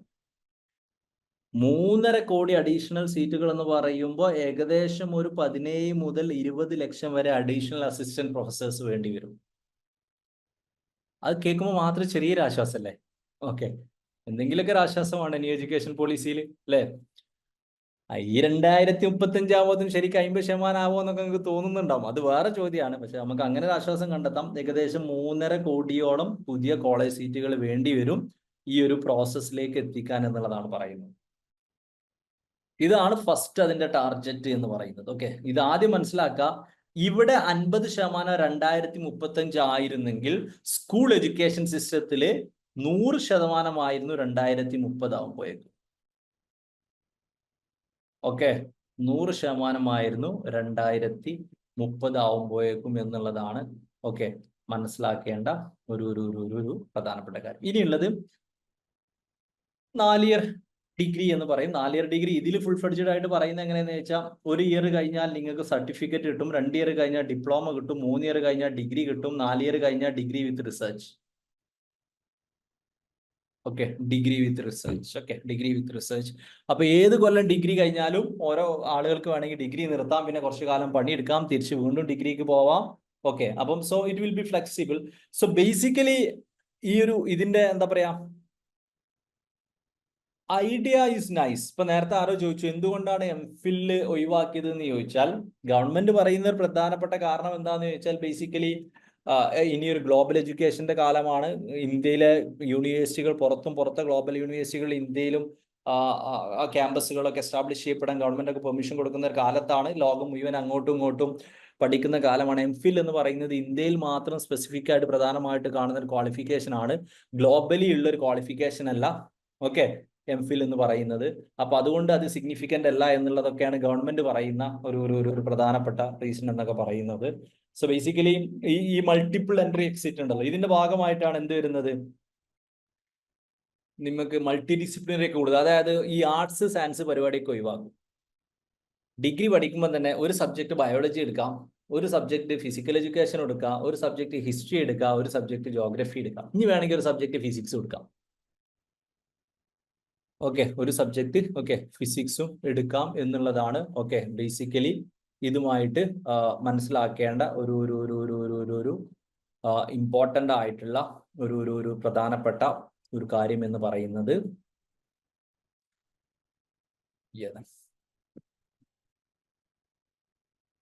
Multiple entry exit and entry എന്നുള്ള ഒരു ആസ്പെക്റ്റിലാണ് ഓക്കെ ദിസ് എന്നുള്ളത്.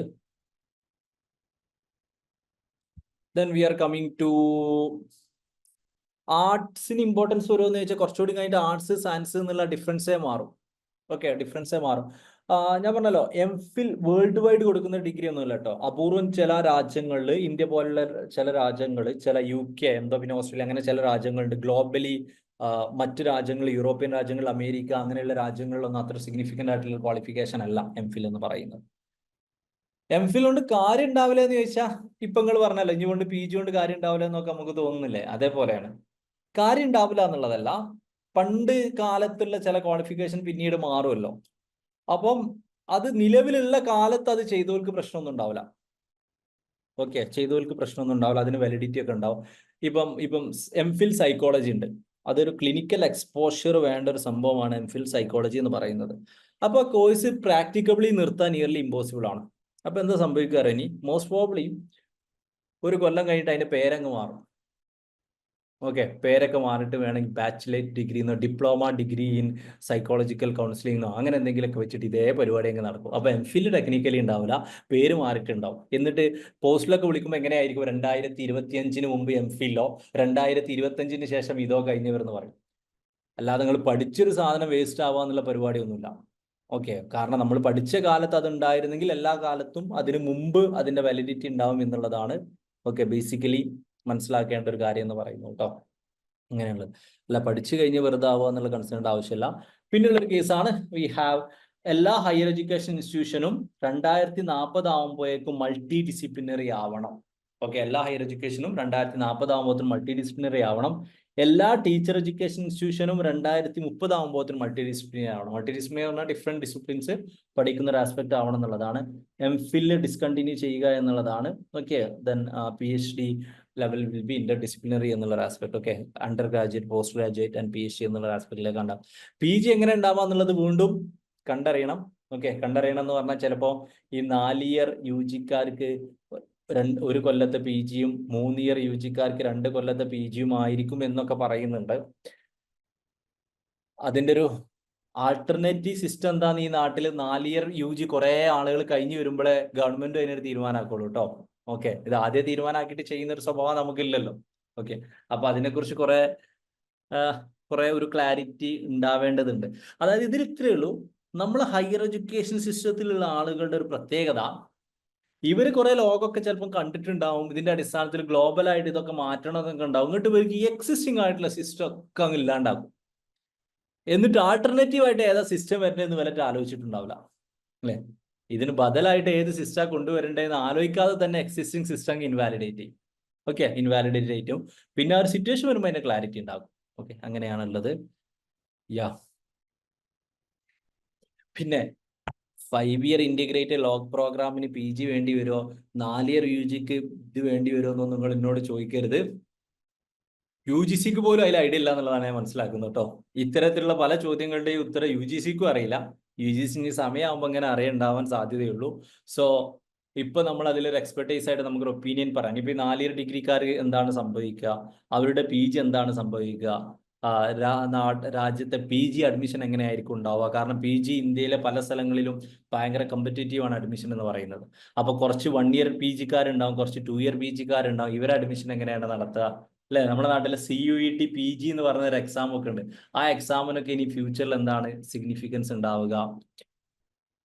ഓക്കെ, ബേസിക്കലി ഇങ്ങനെയുള്ള കുറെ ഡിഫറൻസുകൾ അതിലുണ്ടാവുന്നു എന്നുള്ളതാണ്. ദിസ് ഈസ് ഇറ്റ്, ഇത്രയാണുള്ളത്. പിന്നെ academic bank of credits establish ചെയ്യും. ഓ മാൻ, ആരാണ് ഈ സ്ക്രീനിൽ ഇങ്ങനെയൊക്കെ കുത്തി വരഞ്ഞത്? നിങ്ങളാണോ? ആകെ വൃത്തികേടൊക്കെ ആണല്ലോ. യെസ്, ഇപ്പൊ റെഡി അല്ലേ?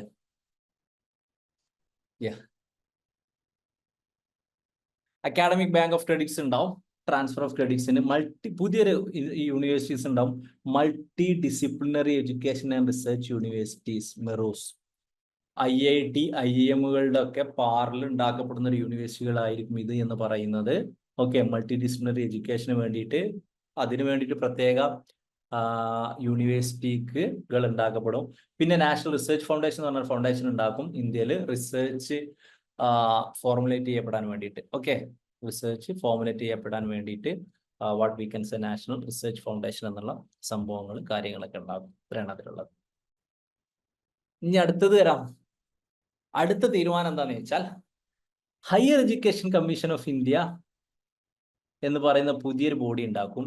മെഡിക്കലും ലീഗലും ഒഴിച്ചിട്ട് ബാക്കിയുള്ള ഒക്കെ ഇതിന്റെ പിന്നിലാവും. എന്ന് പറഞ്ഞാൽ UGC പിരിച്ചിടും അല്ലെ, ബാക്കി DEC പിരിച്ചിടും, ബാക്കി AICTE എന്താണുള്ളത് എല്ലാം പിരിച്ചിട്ടിട്ട് മെഡിക്കലും ലീഗലും ഒഴിച്ച് ബാക്കി എല്ലാം ഒറ്റൊരു സാധനം, higher education commission of India. Okay, higher education commission of India. അപ്പൊ അടുത്ത ചോദ്യം നിങ്ങൾക്ക് വന്നിട്ടുണ്ട് നിനക്കറിയാം, UGCയെ പിരിച്ചിട്ടാ പിന്നെ UGC നെറ്റ് ഉണ്ടാവുക എന്നുള്ളതൊക്കെ അല്ലെ. ഓക്കെ, അതൊരു വളരെ സിഗ്നിഫിക്കന്റ് ആയിട്ടുള്ള ചോദ്യം തന്നെയാണ്. അപ്പൊ NTA പിരിച്ചിടുമെന്ന് ചോദിച്ചാൽ ഒരു സ്വഭാവം വെച്ചിട്ട് പിരിച്ചു വിട്ടുകൂടായില്ല. ഓക്കെ, ഇപ്പത്തെ പിന്നെന്താ സംഭവിക്കാന്ന് ചോദിച്ചാൽ, പിന്നെ പുതിയ വേറെ എന്തെങ്കിലും ഒരു പേര് കൊടുക്കും. എന്താ പരാഗ് അങ്ങനെ ഒരു സാധനം കൊടുത്തിട്ടുണ്ട്.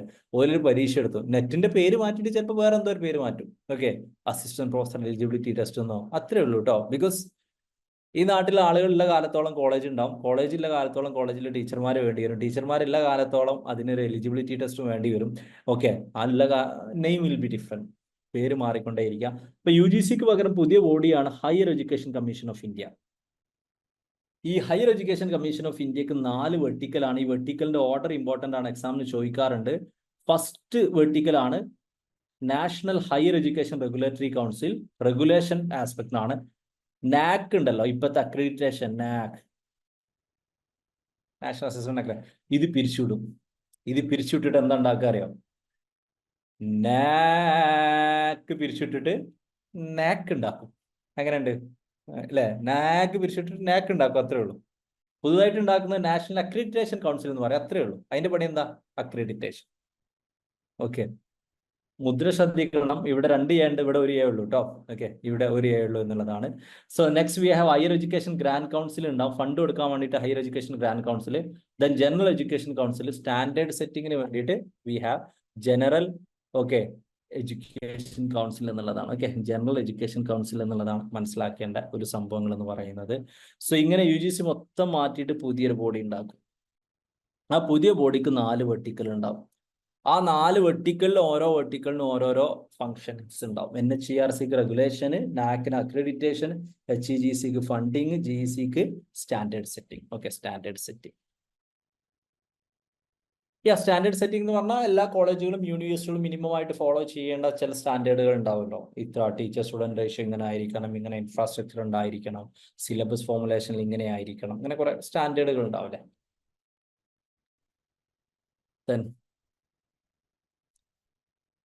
വെർട്ടിക്കൽസ് പറഞ്ഞാൽ ഇതാണ് ഫസ്റ്റ് വെർട്ടിക്കൽ, ഇതാണ് സെക്കൻഡ്, ഇതാണ് തേർഡ്, ഇതാണ് ഫോർത്ത്, അങ്ങനെ തന്നെ ഓർഡറിൽ ഇമ്പോർട്ടന്റ് ആണ് കേട്ടോ. വിച്ച് ഈസ് അതന്നല്ല നാക്ക് ചോദിച്ചാൽ അതൊന്നുമല്ല നാക്ക്, അത് നാക്ക്, ഇത് നാക്ക്. ഓക്കെ, ഇത് രണ്ട് സംഭവങ്ങളല്ലേ. ഇത് ഹയർ എഡ്യൂക്കേഷൻ കമ്മീഷന്റെ കീഴിലുള്ളതല്ലേ. ഇത് രണ്ട് സംഭവങ്ങളാണ് കേട്ടോ. ഓക്കെ, ഇത് നിലവിൽ വന്നിട്ടില്ല. This is proposed. പിന്നെ 15 വർഷങ്ങൾ കൊണ്ട് അഫിലിയേഷൻ ഓഫ് കോളേജസ് എന്നുള്ള സംഭവങ്ങളൊക്കെ ഒഴിവാക്കിയിട്ട് ഓൾമോസ്റ്റ് മിക്കവാറും എല്ലാ കോളേജുകളും ഓട്ടോണമസ് കോളേജുകളാവും. ഓക്കെ, ഇനി അതുമല്ലെങ്കിൽ ബേസിക്കലി എന്ത് സംഭവിക്കും എന്ന് ചോദിച്ചാൽ യൂണിവേഴ്സിറ്റിയുടെ കോൺസ്റ്റിറ്റ്യൂന്റ് കോളേജുകളാവും. ഇപ്പൊ ഫ്യൂച്ചറിൽ എന്ത് സംഭവിക്കും എന്ന് ചോദിച്ചാൽ ബേസിക്കലി ഈ അഫിലിയേഷൻ എന്ന് പറഞ്ഞ പരിപാടികളൊക്കെ അങ്ങ് ഇല്ലാണ്ടാവും മിക്കവാറും. ഈ അഫിലിയേഷൻ ഇല്ലാണ്ടായാലുള്ള പ്രശ്നം എന്താ? ഒരു പ്രശ്നമില്ല കേട്ടോ. ഒരു പ്രശ്നമില്ല എന്ന് ചോദിച്ചാൽ ക്വാളിറ്റി ഉള്ളവരെ സർവൈവ് ചെയ്യുള്ളൂ. ഈ ഓക്സ്ഫോർഡ്, ഹവാർഡിന്, സ്റ്റാൻഫോർഡിനൊക്കെ വലിയ കുറെ അംഗീകാരം ഉണ്ടെന്ന് ഞങ്ങൾ വിചാരം ഇല്ല. നമ്മൾ UGC അംഗീകാരം എന്ന് പറഞ്ഞ പോലെ വലിയ അംഗീകാരമുള്ള യൂണിവേഴ്സിറ്റികളൊന്നുമല്ല. But when you have quality, okay, the recognitions or affiliation doesn't matter. അപ്പൊ കുറച്ചുകൂടി കഴിഞ്ഞ ഫ്യൂച്ചറിൽ കോളേജുകളുടെ, അതായത് ഒരു കാലം കഴിഞ്ഞാൽ സ്കിൽ ബേസ്ഡ് ആവുമല്ലോ. ഇപ്പോഴും നമ്മുടെ നാട്ടില് ജോബുകളിലേക്ക് നമുക്ക് ഫോർമൽ എഡ്യൂക്കേഷൻ സിസ്റ്റം ഇമ്പോർട്ടൻ്റ് ആണ്, ഡിഗ്രി, PG പോലെയുള്ള സിസ്റ്റംസ് ഒക്കെ ഇമ്പോർട്ടൻ്റ് ആണ്, നമുക്കറിയാം. Okay, then what we can say, but futuristic ആയിട്ട് വരുമ്പം ഇതൊക്കെ അല്ലാണ്ടായിട്ട് ഒരു മാക്സിമം യൂണിവേഴ്സിറ്റികൾക്ക് 100 അഫിലിയേറ്റഡ് കോളേജസ് ഉണ്ടാകാൻ പാടുള്ളൂ എന്നൊക്കെയാണ് NEP പറയുന്നത് കേട്ടോ. ഓക്കെ, 100 ഉണ്ടാവാൻ പാടുള്ളൂ എന്നുള്ളതാണ്. പിന്നുള്ളതാണ് ഒരു നാഷണൽ എഡ്യൂക്കേഷൻ ടെക്നോളജി ഫോറം എന്ന് പറഞ്ഞൊരു ഫോറം ഉണ്ടാക്കും. എഡ്യൂക്കേഷനുമായി റിലേറ്റഡ് ആയിട്ടുള്ള എന്താ പറയുക, ലേണിങ്ങിനും അസസ്മെന്റിനും പ്ലാനിങ്ങിനും അല്ലെങ്കിൽ ടെക്നോളജിക്കൽ ഷെയറിങ് ആസ്പെക്റ്റുകൾക്കൊക്കെ വേണ്ടിയിട്ടാണ് അത് ഉണ്ടാക്കുന്നത്. പിന്നെ ഒരു national higher education qualification framework ഒക്കെ എന്നുള്ളൊരു സംഭവം ഉണ്ടാവും. പിന്നുള്ളതാണ് we have national assessment centre, Parakh ഉണ്ടാക്കും. സ്റ്റുഡൻസിന് പരീക്ഷ ഒക്കെ നടത്താൻ വേണ്ടിയിട്ട് പരാഖ് എന്ന് പറഞ്ഞ പുതിയൊരു സാധനം ഉണ്ടാക്കും. ഫോറിൻ യൂണിവേഴ്സിറ്റികൾക്ക് ഇന്ത്യയിൽ ക്യാമ്പസ് സെറ്റ് ചെയ്യാൻ അനുവദിക്കും. ഇന്റർനാഷണലൈസേഷൻ പ്രൊമോട്ട് ചെയ്യും. ഹൈ പെർഫോമിംഗ് ഇന്ത്യൻ യൂണിവേഴ്സിറ്റിക്ക് ഇന്ത്യൻ്റെ പുറത്ത് ഒക്കെ ക്യാമ്പസ് സെറ്റിൽ ചെയ്യാൻ സഹായിക്കും, അല്ലെങ്കിൽ അപ്രൂവൽ കൊടുക്കും. ജെൻഡർ ഇൻക്ലൂഷൻ ഫണ്ട് ഉണ്ടാവും. സ്പെഷ്യൽ എഡ്യൂക്കേഷൻ സോണുകൾ ഉണ്ടാവും. നാഷണൽ ഇൻസ്റ്റിറ്റ്യൂട്ട് ഫോർ പാലി ഉണ്ടാവും. പ്രാകൃത് ഉണ്ടാവും.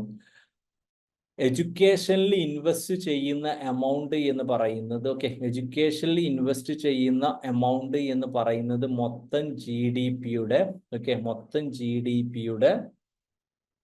6%. ഇതാണ് ഇതിന്റെ മറ്റൊരു ഏറ്റവും സിഗ്നിഫിക്കൻ്റ് ആയിട്ടുള്ള വാട്ട് വി കൻ സേ ഒരു സജഷൻ എന്ന് പറയുന്നത്. അതായത് ഇപ്പൊ ഇന്ത്യയുടെ മൊത്തം GDPയുടെ 4.6% ആണ് എന്ത് സംഭവിക്കുന്നതെന്ന് ചോദിച്ചാൽ എഡ്യൂക്കേഷന്. അത് 6% ആക്കും. ഇത് 6% ആക്കുമെന്ന് കാണുമ്പോൾ നിങ്ങൾ പെട്ടെന്ന് ആക്കുന്നൊന്ന് കരുതണ്ട കേട്ടോ. 1968 ഒന്നാം എഡ്യൂക്കേഷൻ പോളിസി ഇല്ലേ, അതിന്റെ ടാർഗറ്റ് എന്തായിരുന്നു അറിയോ? ഒന്നുമില്ല, GDPയുടെ 6% എഡ്യൂക്കേഷൻ എന്നുള്ളതായിരുന്നു. 68 കഴിഞ്ഞിട്ട് ഇപ്പൊ 2024 എന്ന് പറയുമ്പോൾ 10-60 കൊല്ലം ആവാനായിട്ടുള്ളൂ. ഒരുപാട് കൊല്ലങ്ങളൊന്നും ആയിട്ടില്ല. ഇപ്പോഴും നമുക്കത് 6% ആക്കാൻ പറ്റിയിട്ടില്ല. ഇപ്പോഴും നമുക്കത് 6% ആക്കാൻ പറ്റിയിട്ടില്ല എന്നുള്ളതാണ് അവിടെ മനസ്സിലാക്കേണ്ട പ്രധാനപ്പെട്ട ഒരു കാര്യം എന്ന് പറയുന്നത്. So that's it. അത്രയാണുള്ളത്. Then we have a standard of skills, international labor associationുമായിട്ട് standard of skills what we can say ഇതാക്കും. അതുപോലെ തന്നെ അഡൽട്ട് കോഴ്സുകൾ സ്കൂൾ അവേഴ്സിന് ശേഷം അഡൽട്ട് ആസ്പെക്റ്റിലേക്ക് ഇത് ചെയ്യും. ബാഗ്ലെസ് ഡേയ്സ് എൻകറേജ് ചെയ്യും. ബാഗ്ലെസ് ഡേയ്സ് എൻകറേജ് ചെയ്യും. ഇതൊക്കെയാണ് ഉള്ളത്. സോ ഇത്രയാണ് ന്യൂ എഡ്യൂക്കേഷൻ പോളിസിയിലെ കീ പോയിന്റുകളായിട്ട് നമുക്ക് പറയാനുള്ളത്. എന്തെങ്കിലും ഡൗട്ടുകൾ ഉണ്ടെങ്കിൽ ചോദിക്കുക. ആഫ്റ്റർ ദാറ്റ് ഞാൻ ഒന്ന് റിവൈസ് ചെയ്യും. അതിനുശേഷം നമ്മൾ PYQs ഡിസ്കസ് ചെയ്യും. ഓക്കെ, ഇതിൽ നിന്ന് ചോദിച്ചിട്ടുള്ള PYQs നമ്മൾ ഡിസ്കസ് ചെയ്യുന്നതായിരിക്കും. എഞ്ചിനീയറിംഗ് പഠിച്ചാൽ ഇത് പ്രകാരം നെറ്റ് എഴുതും. എഞ്ചിനീയറിംഗിലെ ചില സബ്ജക്റ്റുകൾക്ക് നെറ്റ് എഴുതാൻ പറ്റും കേട്ടോ. I think computer science, mechanical, അങ്ങനെ ചില സബ്ജക്റ്റുകളുണ്ട്. എല്ലാ സബ്ജക്റ്റുകളും അല്ല, ചില സബ്ജക്റ്റുകളുണ്ട്. ഇതിൽ പലതും ഇംപ്ലിമെന്റ് ചെയ്ത് തുടങ്ങിയിട്ടുണ്ട്. പരാഗൊക്കെ ഇംപ്ലിമെന്റ് ചെയ്ത് തുടങ്ങിയിട്ടുണ്ട്. ചിലത് ഇംപ്ലിമെന്റ് ചെയ്യാനുണ്ട് 4 ഇയർ ഡിഗ്രി. അപ്പൊ അങ്ങനെയുള്ളൂ. ഇത് ചിലത് തുടങ്ങിയിട്ടുണ്ട്, ചിലത് തുടങ്ങിയിട്ടില്ല, അത്രേ ഉള്ളൂ. NEP 968 6% ആക്കണം എന്നുള്ള പ്ലാൻ ഉണ്ടായിരുന്നു, ആക്കാൻ പറ്റിയില്ല. 86 6% ആക്കണം എന്നുണ്ടായിരുന്നു, ആക്കിയില്ല. 2020 6% ആക്കാൻ ഉണ്ടായിരുന്നു. ഇപ്പൊ 4.6% ആണ്. ബാഗ്ലെസ് എന്ന് പറഞ്ഞാൽ ഒന്നുമില്ല, ബാഗ് ഉണ്ടാകുന്ന ദിവസങ്ങൾ ഉണ്ടാവണം എന്നുള്ളത്. Okay, 3 days may be. അതിൽ പോളിസികളുടെ പ്രത്യേകം ഇപ്പൊ ആരും പറഞ്ഞല്ലോ, ഈ പോളിസി ഇപ്പൊ കേരളത്തിൽ ഇംപ്ലിമെന്റ് ചെയ്യുമോ എന്ന് ചോദിച്ചാൽ, ഇതിലുള്ളത് പോളിസികളുടെ പ്രത്യേകത ഇതൊരു ജനറൽ ഗൈഡ് ലൈൻസ് ആണ്. ജനറൽ ഗൈഡ് ലൈൻസ് ആവുമ്പോൾ ഉള്ള ഒരു സംഭവം എന്താന്ന് ചോദിച്ചാൽ, ഇത് ഇപ്പൊ എഡ്യൂക്കേഷൻ ഒരു കൺകറന്റ് ലിസ്റ്റിലുള്ള സാധനമാണ്. അതായത് ഗവൺമെന്റിനും സെൻട്രൽ ഗവൺമെന്റിനും സ്റ്റേറ്റ് ഗവൺമെന്റിനും നിയമങ്ങൾ ഉണ്ടാക്കാം. അപ്പൊ പോളിസി എന്ന് പറഞ്ഞാൽ ഗവൺമെന്റ് കൊടുക്കുന്ന ഒരു സെറ്റ് ഓഫ് ഗൈഡ് ലൈൻസ് ആണ്. ഇത് സ്റ്റേറ്റുകൾ ഫോളോ ചെയ്യണമെന്ന് നിർബന്ധമല്ല. അൺടിൽ ആൻഡ് അൺലെസ് ഗവൺമെന്റ് ഒരു നിയമം ഉണ്ടാക്കിയിട്ടില്ലെങ്കിൽ, ചിലപ്പോൾ ഇങ്ങനെ ഫോളോ ചെയ്യണമെന്ന് നിയമം ഉണ്ടാക്കിയാൽ അത് ഫോളോ ചെയ്യേണ്ടി വരും. അല്ലാതെ പോളിസി പറഞ്ഞത് അങ്ങനെ സ്റ്റേറ്റുകൾ ഫോളോ ചെയ്യണം നിർബന്ധമല്ല. ഞാൻ മനസ്സിലാക്കുന്നത് കർണാടക ഇപ്പോഴും 4 ഇയർ ഡിഗ്രി പൂർണ്ണമായിട്ട് ചെയ്തിട്ടില്ല എന്നുള്ളതാണ് ഞാൻ മനസ്സിലാക്കുന്നത് കേട്ടോ. ഓക്കെ, കർണാടക അക്സെപ്റ്റ് ചെയ്തിട്ടില്ല, അത് തുടങ്ങിയിട്ടില്ല എന്നുള്ളതാണ് ഓക്കെ എൻ്റെ ഒരു ടേക്ക്. അപ്പൊ അങ്ങനെ ഓരോ സ്റ്റേറ്റിന് ഇഷ്ടത്തിന് ഇത് അപ്ലിക്കബിൾ ആക്കാൻ പറ്റുമോ എന്ന് ചോദിച്ചാൽ അപ്ലിക്കബിൾ ആക്കാൻ പറ്റും. പക്ഷെ അവിടെ പ്രശ്നം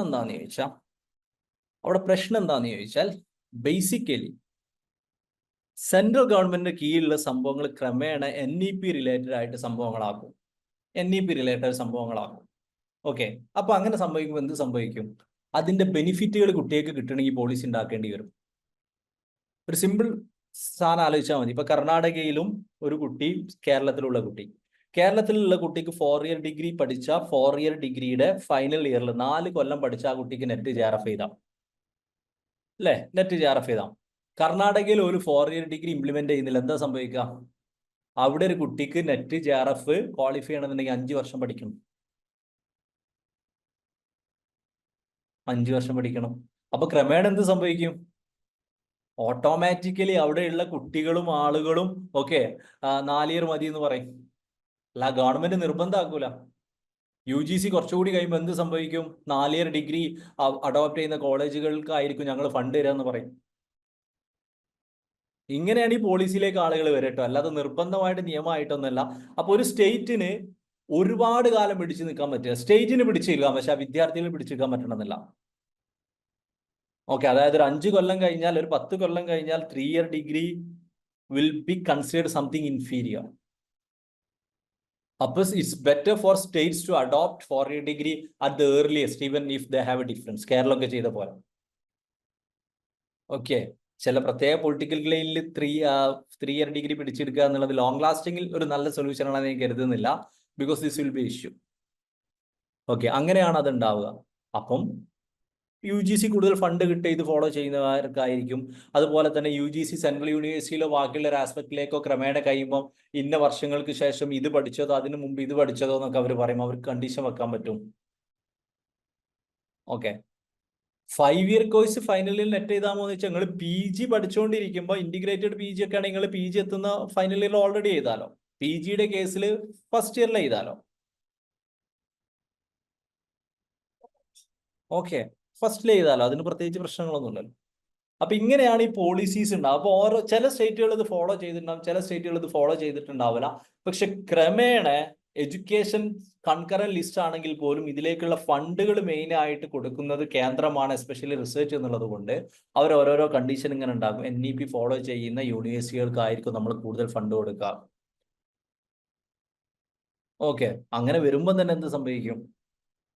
ക്രമേണ ഈ ഒരു ആസ്പെക്റ്റിലേക്ക് അത് വട്ട് വി ക്യാൻ സി ഈ പറഞ്ഞ പോലെ 4 ഇയർ ഡിഗ്രിയിലേക്കോ NEP-യിലേക്കോ ആളുകൾ അത് വർക്ക് ചെയ്യും എന്നുള്ളതാണ്. Okay, this is it. ഇത്രയാണുള്ളത്.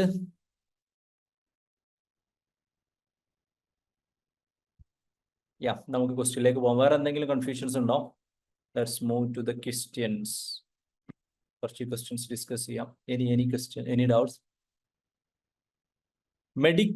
Medical council of ഇന്ത്യന്റെ അണ്ടറിലും ലോ എന്താണ്? ബാർ കൗൺസിൽ ഓഫ് ഇന്ത്യ അല്ലല്ലോ, അതാണ് ഉണ്ടാവുക. ഇല്ല, Parakh there is an expansion. നിങ്ങൾ ഗൂഗിളിൽ അടിച്ചു നോക്കിയാൽ മറന്നുപോയി. NTA പോലെ ടെസ്റ്റ് നടത്താനുള്ള ഒരു ഇൻസ്റ്റിറ്റ്യൂട്ടാണ്. അതിന്റെ കീഴിലല്ല ഹയർ എഡ്യൂക്കേഷൻ വരാം.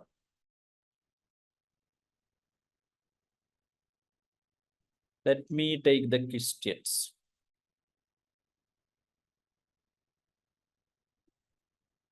നമ്മളൊരു 10-20 ക്വസ്റ്റ്യൻ ചോദിക്കും. ആ 10-20 ക്വസ്റ്റ്യൻ കംപ്ലീറ്റ് PYK ആയിരിക്കും. ഇത് നല്ലത്. ഇതൊന്ന് കട്ട് ചെയ്തിട്ട് എല്ലാം ഡിലീറ്റ് ചെയ്യുന്നേക്കാൾ വളരെ നല്ലത് ഇങ്ങനെയാണല്ലേ? യെസ്.